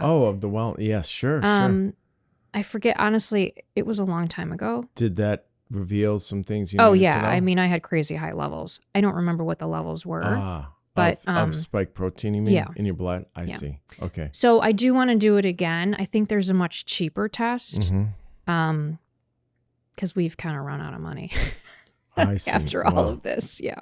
And I think you told me, do you mind if I reveal what you told me, how much money you've gone through about? I mean, it's been an obscene amount. Okay, Let's we'll just leave keep it at that. Sure, Yeah. absolutely. When you're desperate, you do desperate things. Absolutely. Yeah. And it sounds like Kathleen was super helpful. Yes. And you now have your own bioresonance machine. And is she helping get the toxicity levels under control in your body? Oh, for sure. Yeah. Okay. It's from every person I've learned more and more. And I would say from Kathleen, I've learned the most. Oh, and so she does NATE as well. She does NATE. She does the ART, the autonomic response testing. Okay. Thank you. And she's also doing more with, but she's using the ART for this specific thing for basically like when you have a genetic SNP, like, how do I explain a SNP? Single nucleotide polymorphisms. So they're the most common type of genetic variation occurring when a single DNA building block, a nucleotide, is replaced by another, like a C becoming a T in a specific spot. That doesn't really say a whole lot to me, but like, here's an example. I know from genetic testing that I've done, so I have something called MTHFR. I have another genetic SNP called MTRR. Okay. MTR, slow comped. Have you ever heard of Dr. Ben Lynch? No. So he has a book called Dirty Genes. Okay. And it's a must read. So okay. like people we'll that put have it in high the show notes. Yeah, people that have like high anxiety or even ADHD, or there's a reason for all of these, quote, symptoms. And a lot of it is the body's inability to detox on its own. And so I have some of those genetic SNPs. And then they also have something called HLA markers. Like some doctors will tell you your HLA markers are attached to cancer and MS. A different set of doctors will tell you you're not able to detox metals, smoke, mold, things like that. And there's help for all of it, but it's getting the right help, right? And like someone like Kathleen can say, okay, there's 3 things you can take for this. Let's figure out what's the best one for your body. I see. And it's really like it's a puzzle. It's figuring out what you need right now to detox the thing that is bothering or that is affecting your system the most. Like, what is stressing your body the most? Let's get rid of that stressor. Let's get rid of it with the most gentle thing that your body can handle. So is she helping? Do you think she's helping with the spike protein issue in your body? Okay. And is she? I can show you what I'm taking for that right now. Sure, I'd love it. And what is her? Do you mind does she have does she just go by her full name, or is there a practice that she goes by? Oh, what is that? This is just hold that up to this camera. Oh, augmented NAC. Oh, I've heard of this. Okay. Yeah. And where do you get that? I order it directly from. You know what? I don't have my glasses on. Oh, that's I all ordered right. directly from this company. Oh, okay. Very good. And then but I helped you do also that? importantly, so I'm also supposed to be using nicotine. I didn't use it today because okay. it gets me a little jittery. Really? But the nicotine lifts the spike protein off the receptors. Yes. And then the augmented NAC kind of chops it up or denatures it. Oh, and that's how I visualize it. did she educate you about nicotine? Yes. Oh, really? Well, I knew about nicotine, Okay. but she taught me more about it. Sure. Yeah. And then I'm using this as my binder, but I actually have a better binder at home called Bamboo Silica from Key Science. Okay. So this is Takasumi Supreme. Okay. I just like Takasumi Supreme, and I happen to have it in my purse, so very good. I'll take some later. Oh, great. Well, nicotine has gotten a bad rap because obviously it's the main ingredient in cigarettes, but then there's all this other stuff that with cigarettes that are horrible for you, which I don't recommend for anybody, right? Obviously. However, a lot of people didn't get really sick who were smokers because during the pandemic, because it really helped with the issues around the virus. And there are ways to take nicotine that are actually clean and effective without all of the other crap and chemicals inside that are inside cigarettes, like Tolvita patches. I wear one every day, helps with cognition. I learned about this from Dr. Brian Ardis, who is very astute about this.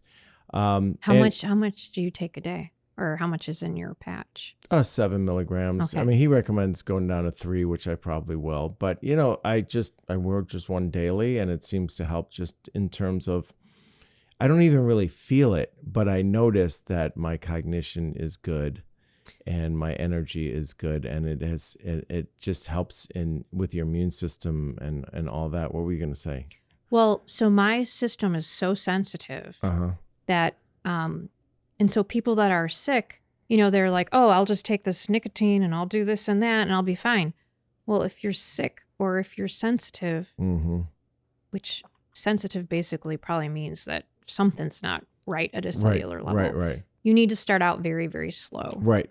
So you take that 7 milligram patch and then you cut it into little pieces. Yes. And then you start out slow. Yes. So for me, I have to do everything like a fraction of what a normal person can do. Or I shouldn't say normal, a typical person. Sure.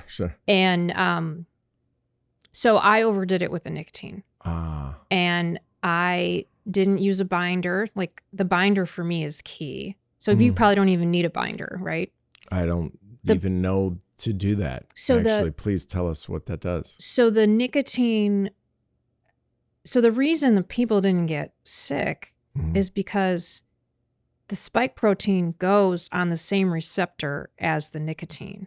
So if the nicotine's there, the spike didn't have anywhere to attach to. Oh. That's why they didn't get sick. Oh, I see. So the nicotine knocks the spike off, and then the spike is just kind of floating around. It needs to go somewhere, right? And this NAC, this augmented NAC, takes it and denatures it. And then the binder comes and sweeps up all the garbage and pulls it out of you. When you say denature, meaning to take its power away or what have you? Well, it's like the way I visualize it is it's coming in there and it's like chopping it up inside. Oh. That's how I'm visualizing it. Okay. And then the key for me is the binder. Okay. The binder takes it and pulls it into, I think it's pulling it into my waist, and then it will come out my body. Oh, I see. And was this the same practitioner, Kathleen?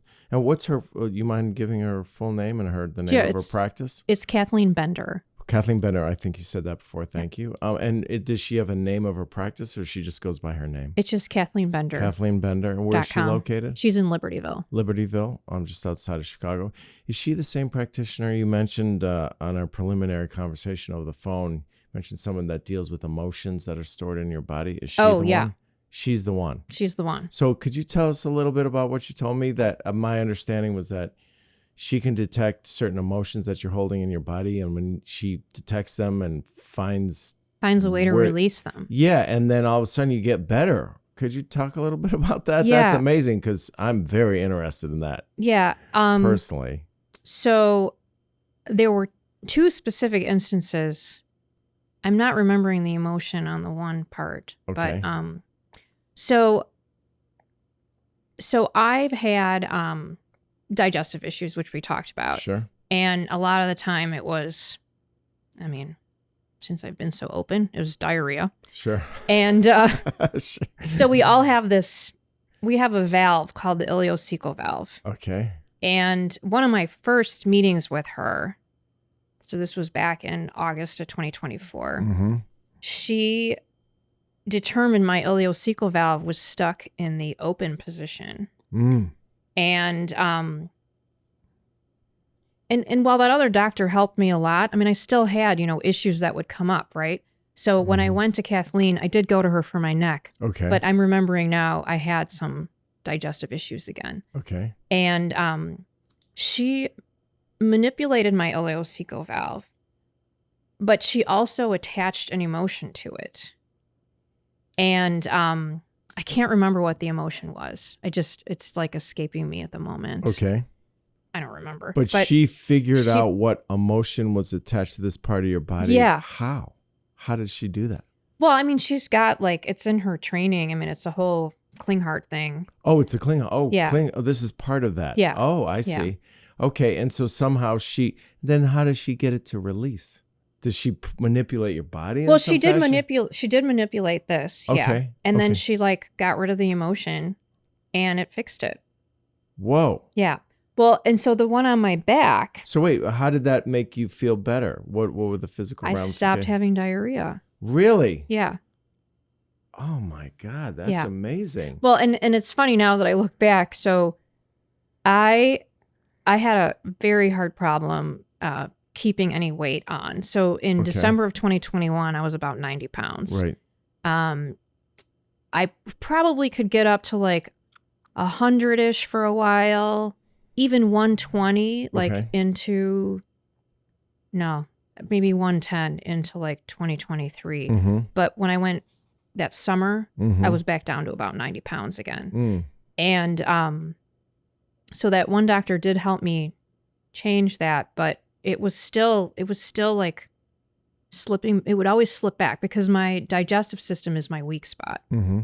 And so as of 2024, I got up to about 120, and then in the last year, I gained about 30 pounds. Wow. I did not want to gain 30 pounds. Oh, okay. I would like to be about where I started before I ever got sick, around 140, maybe 130. But there's a lot. I mean, it's hormones. It's sure. Yeah. Sure, but it sounds to me that this woman has gotten you to be, has stabilized your health, so to speak, to a degree. For sure. To a large degree. Well, and then the back pain one, I can fully remember. And so I had severe pain, right in this, between my shoulder blades. Okay. And it's pretty much gone. And she found that as well? She found that one. A stored emotion. And she tied stabbing me in the back, that emotion. Somebody stabbed me in the back. And you mean metaphorically? Yeah. Okay. That was the emotion. So, but did something like this come up for you? Oh, yeah. Memory where someone... Oh, she knew exactly when it was. The time frame. Seriously? Oh, yeah. Oh, my gosh. And so then you said, I'm asking you this. You said, this happened and this happened. I named a name. I said it couldn't be this. And she's like, it's that. Really? Yeah. Do you think she's kind of psychic, or is this all through physical evidence that she's pursuing this modality with? Physical evidence? Is it? I mean, it works. Okay. It worked for me. I've seen it work for others. Oh, okay. Yeah. So it sounds like maybe it's a bit metaphysical, dealing with... Oh, for sure. Oh, okay. Interesting, because that word came up with our last interviewee, the sound healer, Adrian Garcia. So, that's really, really interesting. And I was just, given that, I mean, it sounds like she's combining physical science with spiritual science and metaphysical. There are all these different levels of healing, and there's definitely a spiritual piece to it. Oh, okay. And there's, I mean, when you think about, like, our bodies are made up of so much, right? And you look at, like, what our ancestors went through. Okay. And, like, our cells are pieces of all of that, plus everything we've gone through, right? And it's all in there. Sure. I'm wondering what your former self would react to your present self right now, given what you just said. Would your former self, before you went through all of this, would they have believed anything that's coming out of your mouth right now? Well, at least initially. I mean, I was so brainwashed before into, you trust doctors, sure, you don't question them. I can't even believe I went through life like that, to be honest. Well, I mean,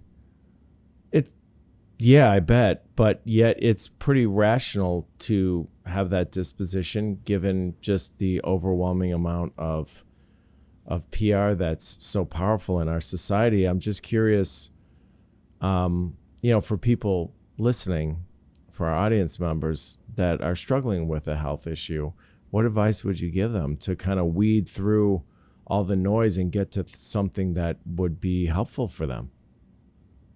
I think, any disease, you have to take it apart, and there's always a root cause. And it's not ever going to be just like one thing. I was reading something the other day about, like, you put perfume on you every morning and it disrupts like 88% of your, like, I don't know if it's your endocrine system or your part of your hormones. Okay. I mean, I used perfume every day when I was young, I bet you don't anymore. No, I don't use any perfume. Okay. All of my products, I don't use any scented laundry detergent. I mean, we used to use, like, the dryer sheets. Okay. I mean, I didn't as an adult, but, or like Downy. Okay. Any of the scented detergents, shampoo, conditioner, soap. I use everything super toxin free. Oh, I bet. And it seems that if people have an awakening, like obviously that you've had, they start to be aware of things they weren't aware of. And I was curious, what empowered you spiritually to have the courage to pursue all of these different modalities and keep going? And also, what advice would you give for people to not be overwhelmed with all of this? It's totally overwhelming. So what would you say to people who are in this situation? Well, so what's interesting for me is that I just didn't accept it, which was a big part of it. I see. But I didn't know. I mean, I had no idea where I was going with any of it. Okay. So all I knew is when I was so sick and they were telling me that it's in my head, that it was anxiety, that I was depressed. Okay. I had nothing to be depressed about. Okay. So when I was in my late 30s, okay, I was trying to figure out what did I want to do with my life. And I was in this role at a pretty high stress job, and it wasn't really bringing me satisfaction. So I decided I wanted to become a career coach within my organization at the time. Okay. And so I did all this training, and I started learning about, the power of intention and all that stuff. And so I did all this coach training, spent oodles of money on it just to go into this coaching group. That then 2008 hit and total economic downturn. I was just lucky to have a job at that point. Sure. So there was no more coaching group. Right. And I was like, oh, they'll reimburse me for all this. There was no reimbursement for it. Oh, it's my fine. goodness. But I said to myself, all right, what am I going to do with this training, and it's funny because there were all these people in the training that were going to go into health coaching. And I was like, A, I would never want to do that. And B, I certainly wouldn't want to go to these people that don't look like they know about health to get coached by them. Sure. But so basically, I took all this training and I applied it to myself. And I was like, what do I really want out of life? And it was really just, I wanted to get married to the right guy, and I wanted to have a family. Okay. And put this vision board together, and I basically got everything I wanted and more. Okay. I wrote down exactly what I wanted in a man, like 2 pages. Okay. And I wrote down like the tiniest details. Sure, like, I remember you telling me. Like, enjoying a cup of coffee in the morning with my husband, and like sharing an inside joke. And it's like little things like that we have, right? So I did all this stuff for myself, and I got what I wanted, and then some. And it's like, why would I throw all this away to be sick? So was this type of training with specific reference to being intentional and their vision board and all that, did that really help you through this journey? Well, it helped me in that, like, it's like little things stuck with me from this training. Like the very first time I went to a coach training, and this was brought up in this last podcast with Dr. Emoto in the water, right? And so he had this water experiment where he had like the 2 glasses of water. One was like, he talked positive emotions into the one set, and then the negative emotions in the other one. And so when this was the master coach, Lynn Goldberg, she's telling about this in this first session, and I just get like all these chills. And it's so true. The power of intention is so strong. And so actually when I was at my worst, when I was suicidal, I called this person in New York, and I said, help me figure this out. Like what? And it's no coincidence that I called her. But at that point, it was like, okay, let's get me on an antidepressant. Let's get me out of this sinkhole that I'm in. But what I really needed was a way to fight my infections, which I didn't know that I had. Sure. But it doesn't matter because I moved to action at that point. Right. Instead of staying in wherever I was. Because I knew that wasn't it for me. And I knew I had to just get out of it. But these ideas from these doctors that I was just depressed, I was like, what am I depressed about? Didn't make sense. No, it made no sense. Right. And seems like a kind of a cop-out. Yeah. Kind of irresponsible and almost negligent. I probably was depressed in my 30s, right? But like I wasn't sick then. And then it was like I had everything I wanted and more. And now like, why am I going to throw it out to be sick? And so this type of intentionality helped you through this, but also you mentioned spiritually and your faith. You mentioned that you're Catholic before. How did that play a role in having you persevere? Well, when I was really sick, I did meet with the priest that married us. Okay. And he sat with me and he listened non-judgmentally. I think he probably thought I was a little bit crazy, to be honest. Okay. But I mean, it gave me some kind of peace. Okay. And I did pray to God for a miracle in that ER, laying there by myself, just going like, there's got to be an answer for me. And I said, God, if you could please just help me. 5 minutes later, I got that call from that doctor's office. And that was the one that like turned it around permanently for me. Incredible. And you mentioned those, getting back to that water experiment. Could you talk a little bit? Because I've heard of this, the intentions and what happens with the water with bad intentions versus good intentions or vibrations. So he did this experiment. And so the water that had the bad emotions attached to it, just when he froze that water, it didn't look nice. It was ugly. And the the water that had the good intentions tied to it, the positive emotions, Where the people love. were speaking positively toward it. Speaking to this water.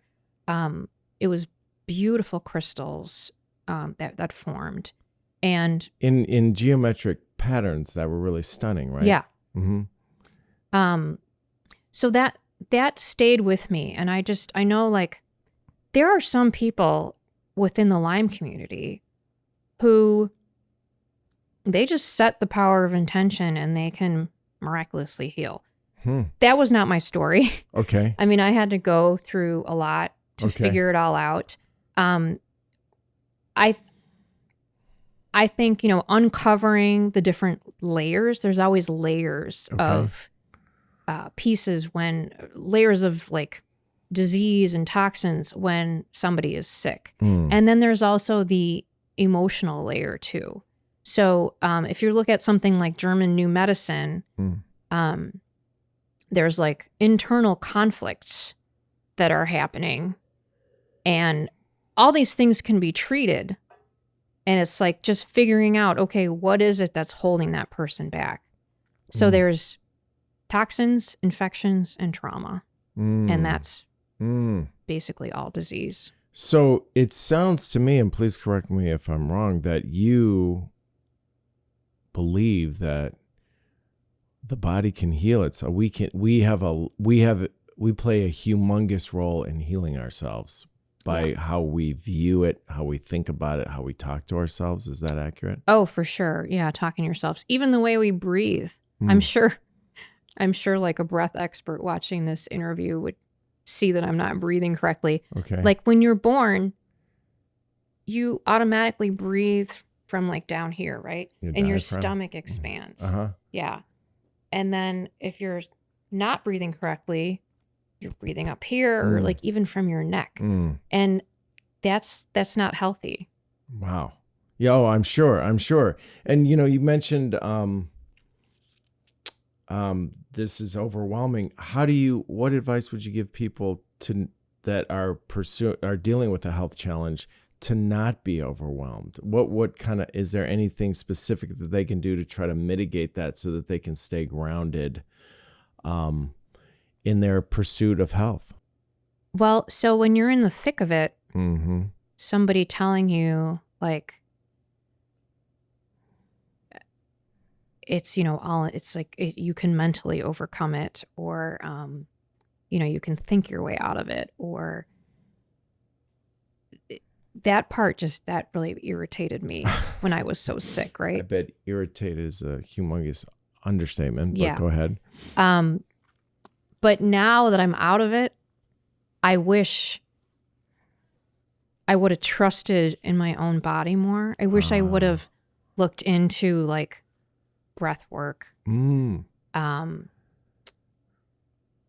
mean, yes, I have these genetic SNPs that show I don't detox correctly.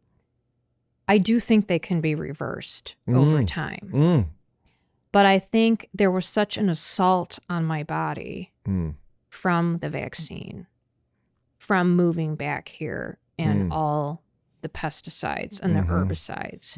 The food doesn't taste the same here, than it does in Europe. There's a reason for that. Cucumbers and strawberries. Like my daughter lived on that in Germany, and we came back here, and she had digestive issues, which now I know were tied to the MMR.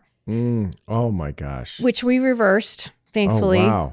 With the help of Kathleen. Measles, mumps, and rubella. Yeah. Okay. It hurt my daughter's digestive system, and I didn't make any connection to it until years later. Oh my God. And this was just for those of you who don't know, this was the specific vaccine that was talked about in the documentary called Vax that was produced by Del Bigtree, where a gentleman, a scientist in the CDC, was a whistleblower.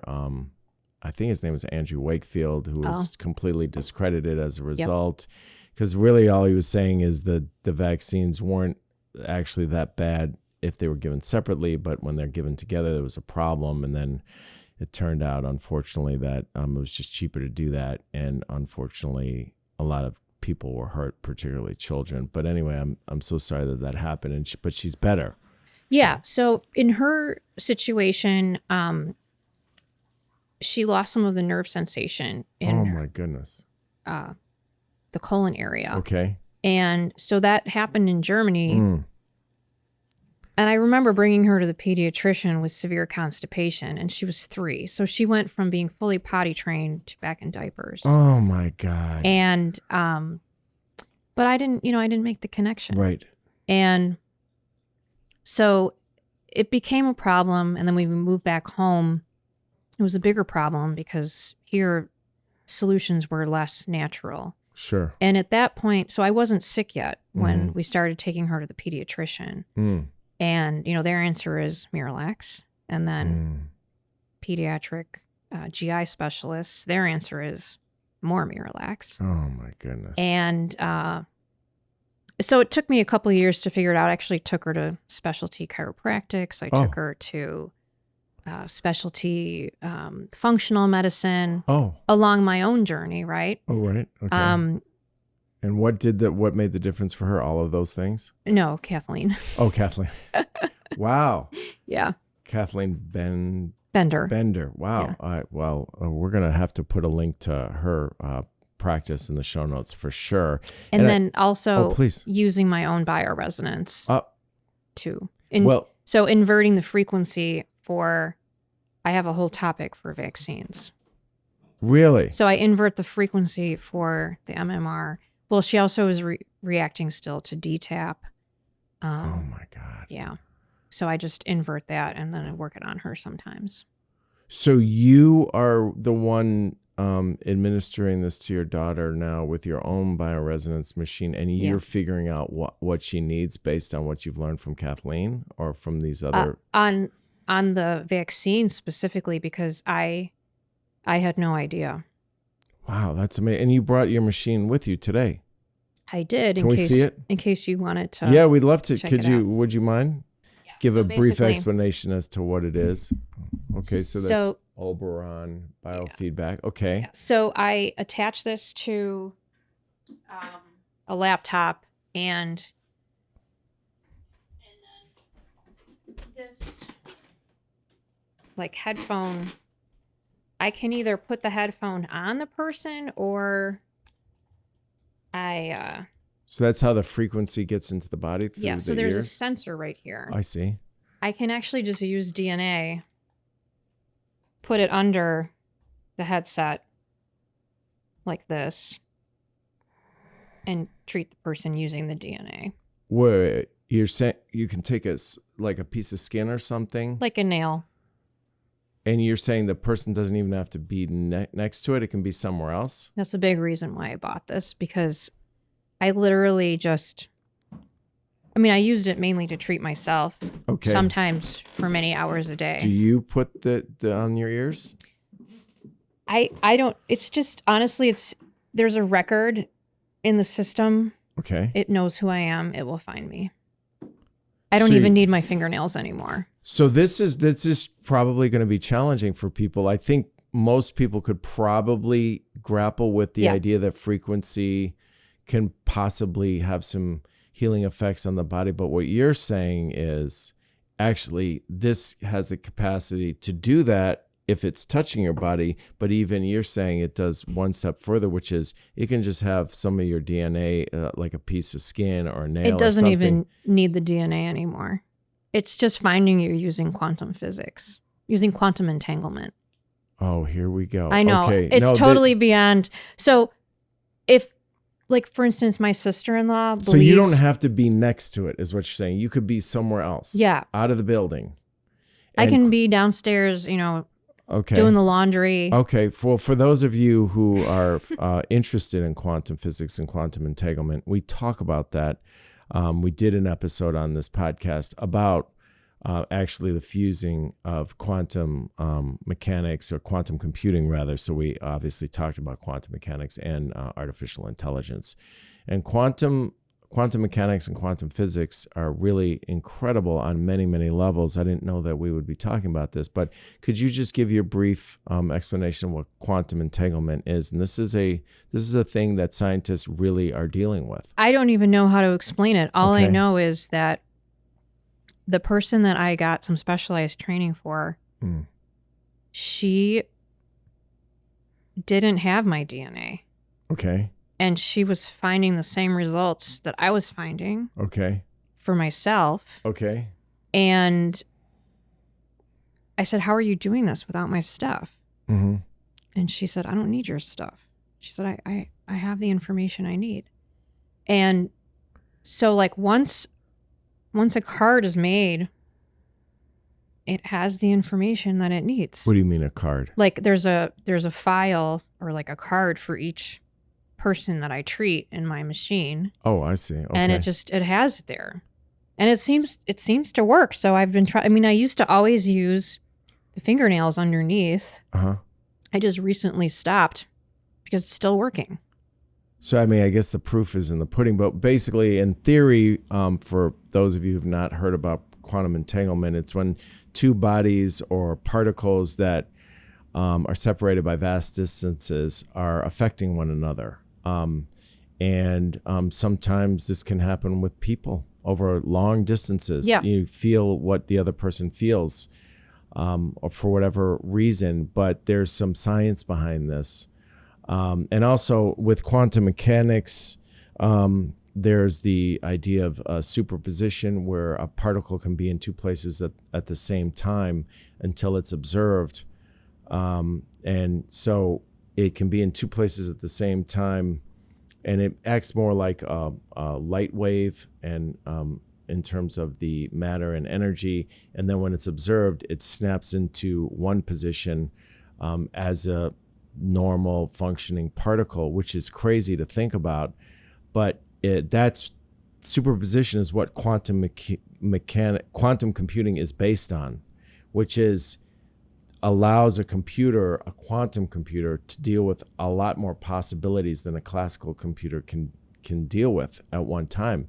And so when you're dealing with quantum mechanics and quantum physics, it does seem to naturally lend itself to a more metaphysical disposition to deal with the world around us. And it sounds to me like you've really this has some science attached to it, but yet it might be hard for people to deal with. But it is what it is. The proof is in the pudding. It's working for you, and that's wonderful. And I mean, it sounds to me that you've had to really expand your consciousness and your perspective tremendously. I think that's a huge understatement to at least even embrace something like this. I don't think your former self probably would have thought of that. That's nuts. That is totally, my former self would have thought this is totally nuts. But when it first started helping me, I couldn't explain how it was helping me. I just knew it was helping me. Mm-hmm. And when you're in a desperate situation, that's really all that matters. Right. And the more I learned, well, at first I was like, I can't possibly do this to myself. This is way too complicated. It's way too complex. Okay. And I mean, when I first got the machine, I really had like signs of dementia, and oh wow, it wasn't, I was a little bit in over my head, but I explained that to the trainer. Okay. And she helped me. She set up my first protocols, and then over time I got better. I just and then I was able to do it to myself, and it took a little bit of time. There was like a learning curve for sure. And technology kind of makes me a little bit apprehensive at times, but I got over it, and I learned it, and I'm really lucky, and I'm blessed that I was able to find my way to this, and then also find my way to photobiomodulation. I'm learning about lasers. I have a whole like laser setup that you can program frequencies into. Oh. And then you put that device on you. There's like different protocols. Okay. Those are pretty amazing. I mean, that's like instant pain relief for a lot of Is people. that a form of kind of red light therapy? Or is that something totally different? I mean, certain wavelengths, I think, yes. I'm still learning. I actually have a whole red light set up. Oh, in your home? In my home. Okay. I have a red light / PEMF mat with, it's got a TENS machine. I mean, I have like, I have more gadgets that are health related. And it's somewhat, it's ironic because I used to make fun of my husband for all of his technology gadgets. Oh, really?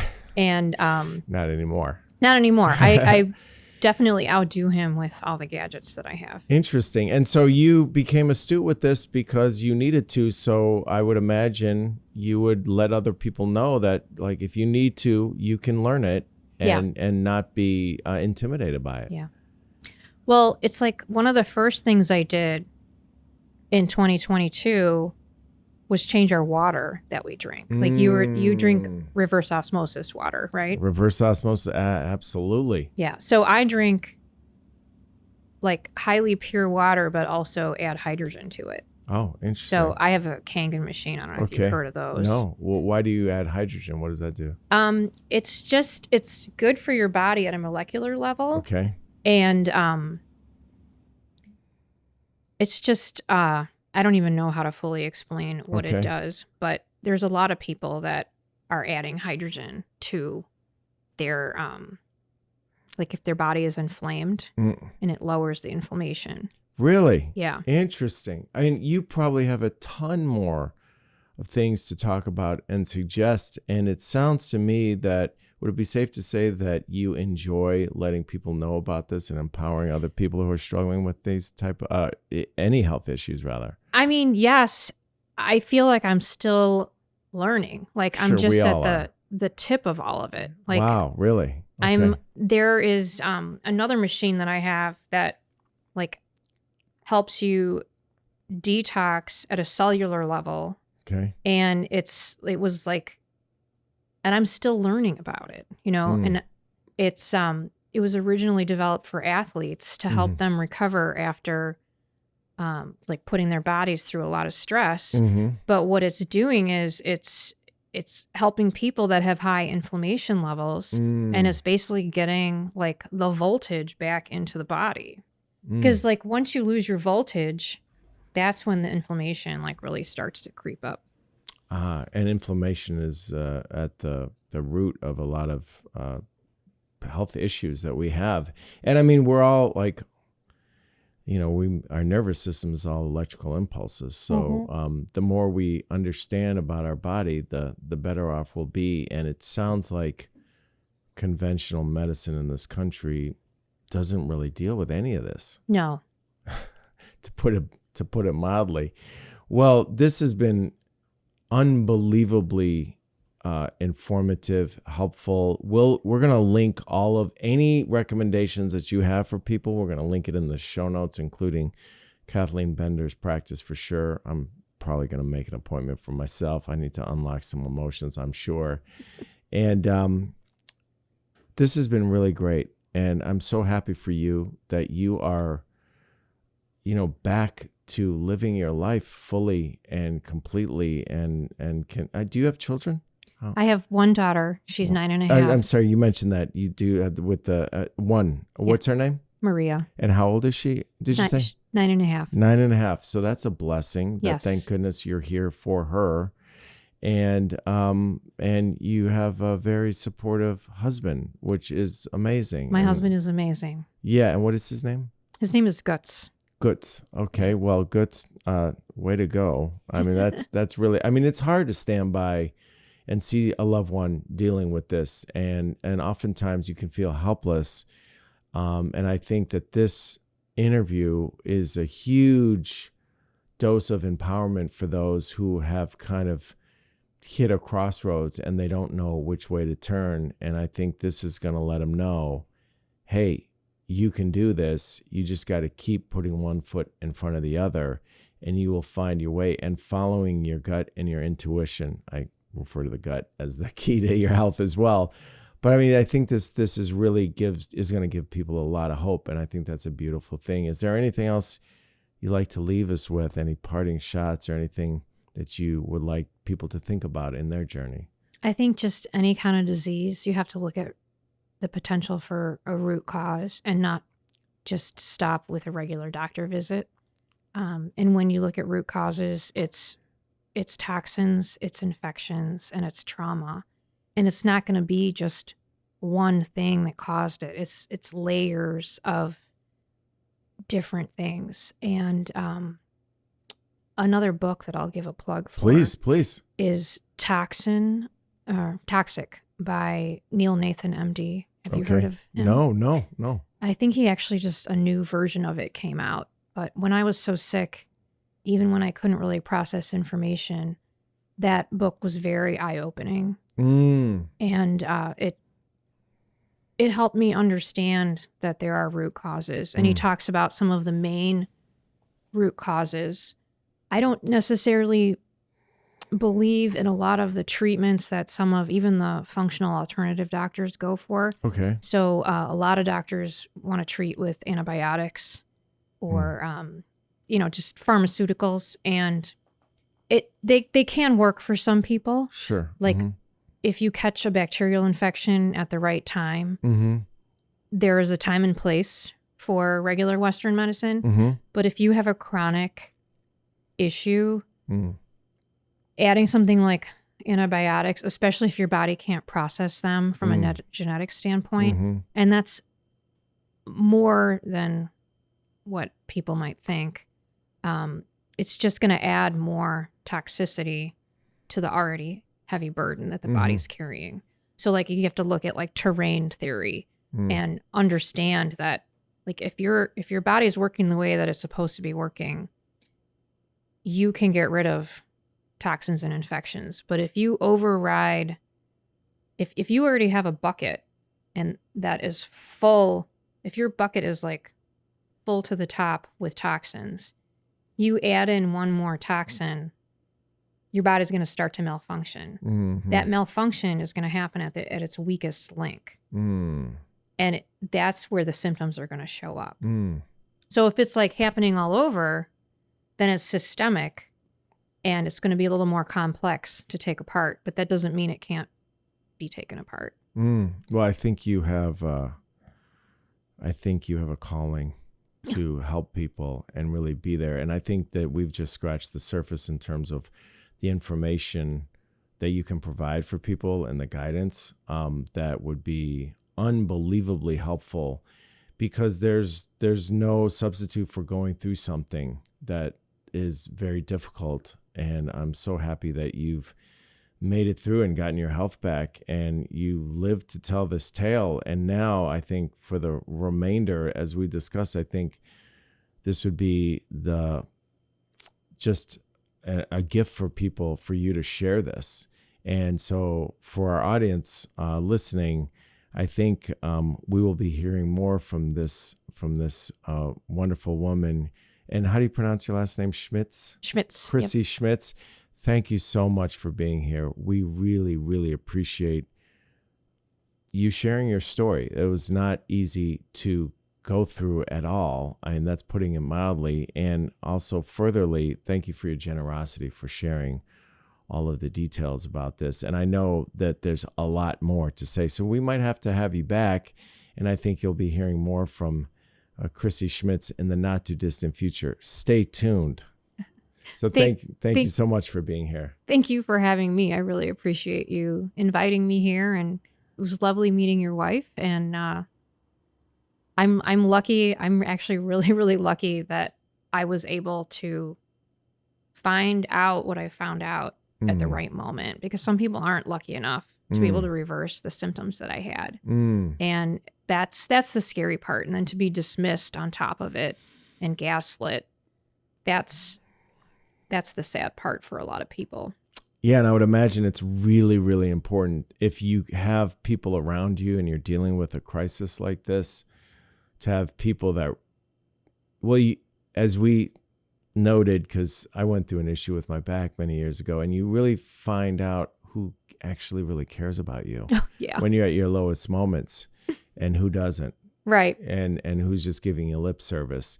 And so to have somebody in your corner like you had with your husband, with me, with my wife, who was just a rock, that makes all the difference. And if you have somebody like that in your life, don't take them for granted. Lean on them. You 100%, you just hit the nail on the head. You definitely find out who your friends are. And it's that part was very disappointing for me. Yeah, I bet. But my parents, my husband was by far the biggest supporter. Of course. He saw things that nobody else saw. And my poor daughter, she was 4 when I was at my worst. And still, 5 and 6 as I was recovering, and I couldn't do the things that I wanted to do. But she's a little trooper, and she's wonderful. And my parents brought food over. It was the only thing I could stomach for a while was chicken and potatoes. And my husband was like, God, if I see that meal one more time. And my mom's like, I swear we're going to turn into chickens. Wow. Well, on that note, that's really inspiring to have people in your life that really do actually care about you. And yes, it's disappointing in a lot of regards, but also it's very illuminating. Well, and then there are people that you don't realize care about you so much that come over and bring like a week's worth of food that you're not even really that close with. Right. And so people do surprise you. Yeah. Where the rubber meets the road. That's why oftentimes, even though funerals are a very sad occasion, the conversations tend to be pretty real, around those type of events when someone passes, because there's no reason to pretend anymore. Well, that's a wonderful note to leave on. Thank you so much again for being here. We really appreciate it. Thank you. All right.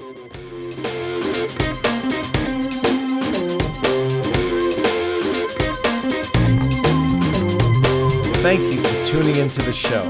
Today's episode was produced by me, Steve Ordauer. The technical producer and editor for this episode is Adam Shakur, and our social media manager and graphic artist is Carrie Tanner. If you enjoy this podcast, make sure to subscribe to hear more compelling episodes on Rhythm of Life, and keep an eye out for our upcoming series of how we as a society often incentivize all the wrong behavior here in the United States. We see this in the healthcare industry, the media, and in our educational systems, to name a few of the fields we will be covering. We will also be launching another podcast very soon called Ambiology that takes a look at the left-right political spectrum from a historical perspective. It will be a deep dive into this paradigm that is conventionally thought of as static, but has shifted significantly over time. Ambiology will also examine the significant role public relations, also known as propaganda, has played in shaping perspectives on critical issues in the country. If you have a moment, please leave a rating and review so more people can hear about us, and share about Rhythm of Life on social media, and like us on Facebook. Thanks for listening. I'm Steve Ordauer. This has been a Rhythm and Light production.